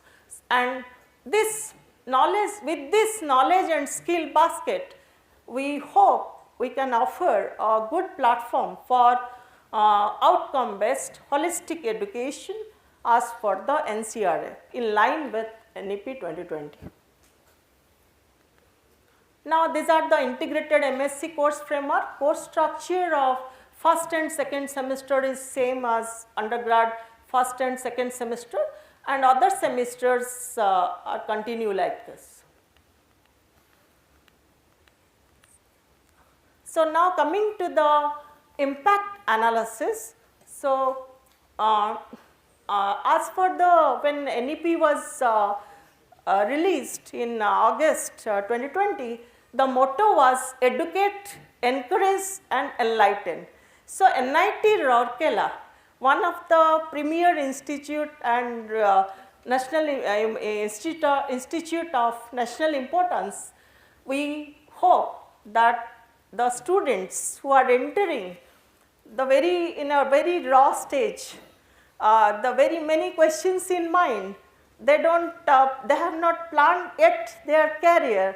So we can this through the NIT Rourkela, when they enters through the gate of NIT Rourkela, everything their dream is taken care of. That is our goal.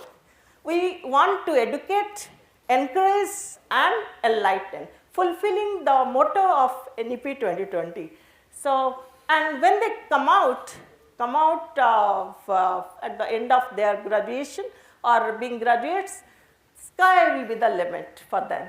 Sky should be the limit. So they can, they should go very happy and being technologist, they should be able to, they should not be only employed, they should employ, they should be entrepreneurs, they should be thinkers, they should be, they can be with the liberal arts, if humanities dose we are giving, they can take up careers in dance, music, that is also possible. We are visualizing that.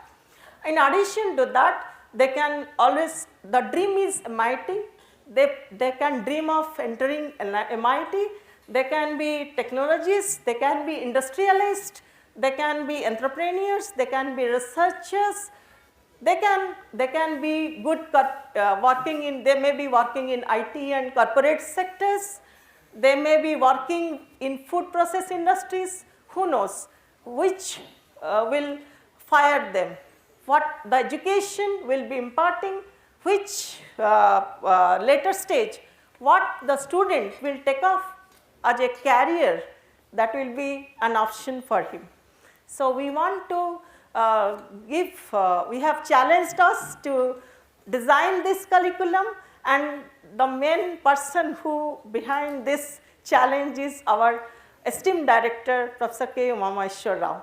So, we all feel grateful, sir, for motivating us every step and discussing with us what is your vision and how do we implement that, such that this will be sustainable, this will be adaptable, and it should be well accepted in the community.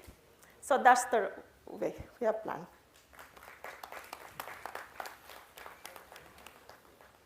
Thank you, sir. Thank you, sir.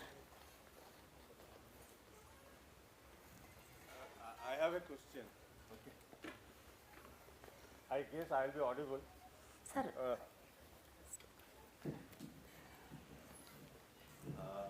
In the first year engineering fundamentals, we have allocated 9 credits. What is the thought process? What are the courses to be? Engineering mechanics, basic electrical engineering, basic electronics, and environment safety engineering we have separately kept. No, in that case, what is happening is something different, and this is something that we thought should go on. Earlier, we used to give a course which was known as thermal engineering and even thermodynamics. Yes. Why I am raising this? This is a very, very important course for many of the branches. I cannot comment on others, but electrical, electronics, I understand. Without thermodynamics and thermal engineering, if somebody is not taking up an IT job, yes, if he's in core engineering, then for him or her, it's really important. I mean, if I design a circuit board, anything over here, then I don't know how my heat sink is dissipating heat, right? So therefore, the thermal engineering becomes very, very crucial. Similarly, if you talk about heat engines, when I'm talking today about the entire automotive electronics, autonomous driving, and everywhere, I say because I'm using electronics and computer in the entire mechanical engineering for this and mechatronics part and all that, my ECU is stopped, engine control unit is stopped. So more than mechanics could be a course which would impact the analytical ability of a student, but a course on, or maybe we have to debate and think about this principle of mechanical engineering where thermodynamics and all that could be added up and could be there in the stops. Yes, sir. That's a very good suggestion, sir. So that is what is my perception. I am thinking about electrical and electronics branches, maybe metallurgy, chemical, they should be thinking about, or they may be teaching thermodynamics in their courses otherwise, but in the scope of electrical and electronics department, we don't have much of choices hereafter. Sir, actually, we have, when we planned designing, we thought of putting the engineering fundamental basket, such that as for the cluster, electrical science cluster, mechanical science cluster and chemical science cluster, we will keep the courses under that engineering fundamental basket separately. So, there will be, as you told, sir, the need of the students of concerned departments can be fulfilled. That will be exactly prerequisites for their major oriented. So, but we had later freeze that the compulsory courses, but sir, the way you suggested, sir, we can think of that way, the course we can put. This should be a thought process. Yes, sir. See, locally and historically, even Patel sir knows this, Alok knows that thermal thermal engineering has been a course that has been offered in the first semester. For probably the entire institute. Professor Subudhi is not here. Whenever we did the entire syllabus in 2014, and again in 2017 when we remodified reducing the syllabus, we have never excluded that. And that has been found useful to most of the branches. So that is something that you have to. Instead of applied I mechanics. really don't know mechanics, how much it would be useful. Yes, it is useful if I look at an electrical or electronics engineer's perspective. It definitely facilitates sharpening his analytical skills with the amount of mathematics and Appreciations and all that. But thermal engineering, thermodynamics is a direct application. Those who opt for that job in the course. Sir, we'll definitely deliberate what should be the courses under engineering fundamentals. Sir, we'll discuss. Sir, if you are putting 9 credits, that is. It's a three courses are there. Sir has understood. This is a matter. Model. Yes. Plan out. Yes. Yeah, I thank Madam for the talk. And we'll be taking few questions in the next half because we have Professor Arun. Yes. Yes, sir. Yeah. Yes, sir. Very good. So I have gone through all the points. Whatever I observed is that presently we have plans to allow a diploma degree after 2 years. Yes, sir. And if you go through that one, for example, if I consider my branch mechanical in diploma, they study 25 credits from mechanical out of 80 credits at the end of 2 years, and we will be offering a diploma. But kindly look into this. What is the amount of mechanical they study, and they will get a diploma degree. So we teach heat transfer in the 5th semester. So that means they will get diploma again without heat transfer. So which is a incomplete. Sir, we are not suggesting the courses. Stream-based core papers has to be department specific. So the departments have to decide which level we are giving diploma. So exactly, sir, diploma will be for only students who will be exiting. Yes, madam. So considering diploma, we cannot design altogether the courses. So at the department level, sir, the stream-based core basket, each department is given charge to decide. Courses you teach, because our structure is that we will be able to teach only 5 theory courses and 5 lab courses from a particular department. Second year, sir. A student who completed second year, because of some reason cannot continue and reports for a diploma. Yes, sir. Has studied only 5 theory and 5 lab from a particular branch, and should he or she be given a diploma degree, that is the question. So that is a mandate. So it was deliberated, and this structure has come. Mandate nowhere says that we should give after 2 years. Yes. Mandate says whenever they are eligible, you give that equivalent degree. No, sir. The mandate is giving diploma after, if somebody is leaving after second year. Madam, I think mandate doesn't say you give diploma, because professor from IIT Kharagpur has told that they are giving something diploma in engineering for 2 years and 2 years half or something like that diploma in particular engineering something they are giving. I disagree with you, sir. No, sir. No, sir. Yeah, our policy. But sir, I think they have told something like that, I guess. Trying to go back to NEP, right? So now NEP is in early stage, right? Then it's not. Please kindly refer to NEP. NEP has such a. Yes, sir. Yeah. And after the credit policy also clearly stated, mandated. It's a mandate. 40 credits. I will give you the original mandate. 40 credits is integrated. 80 credits, 50% of the total credits is entered in.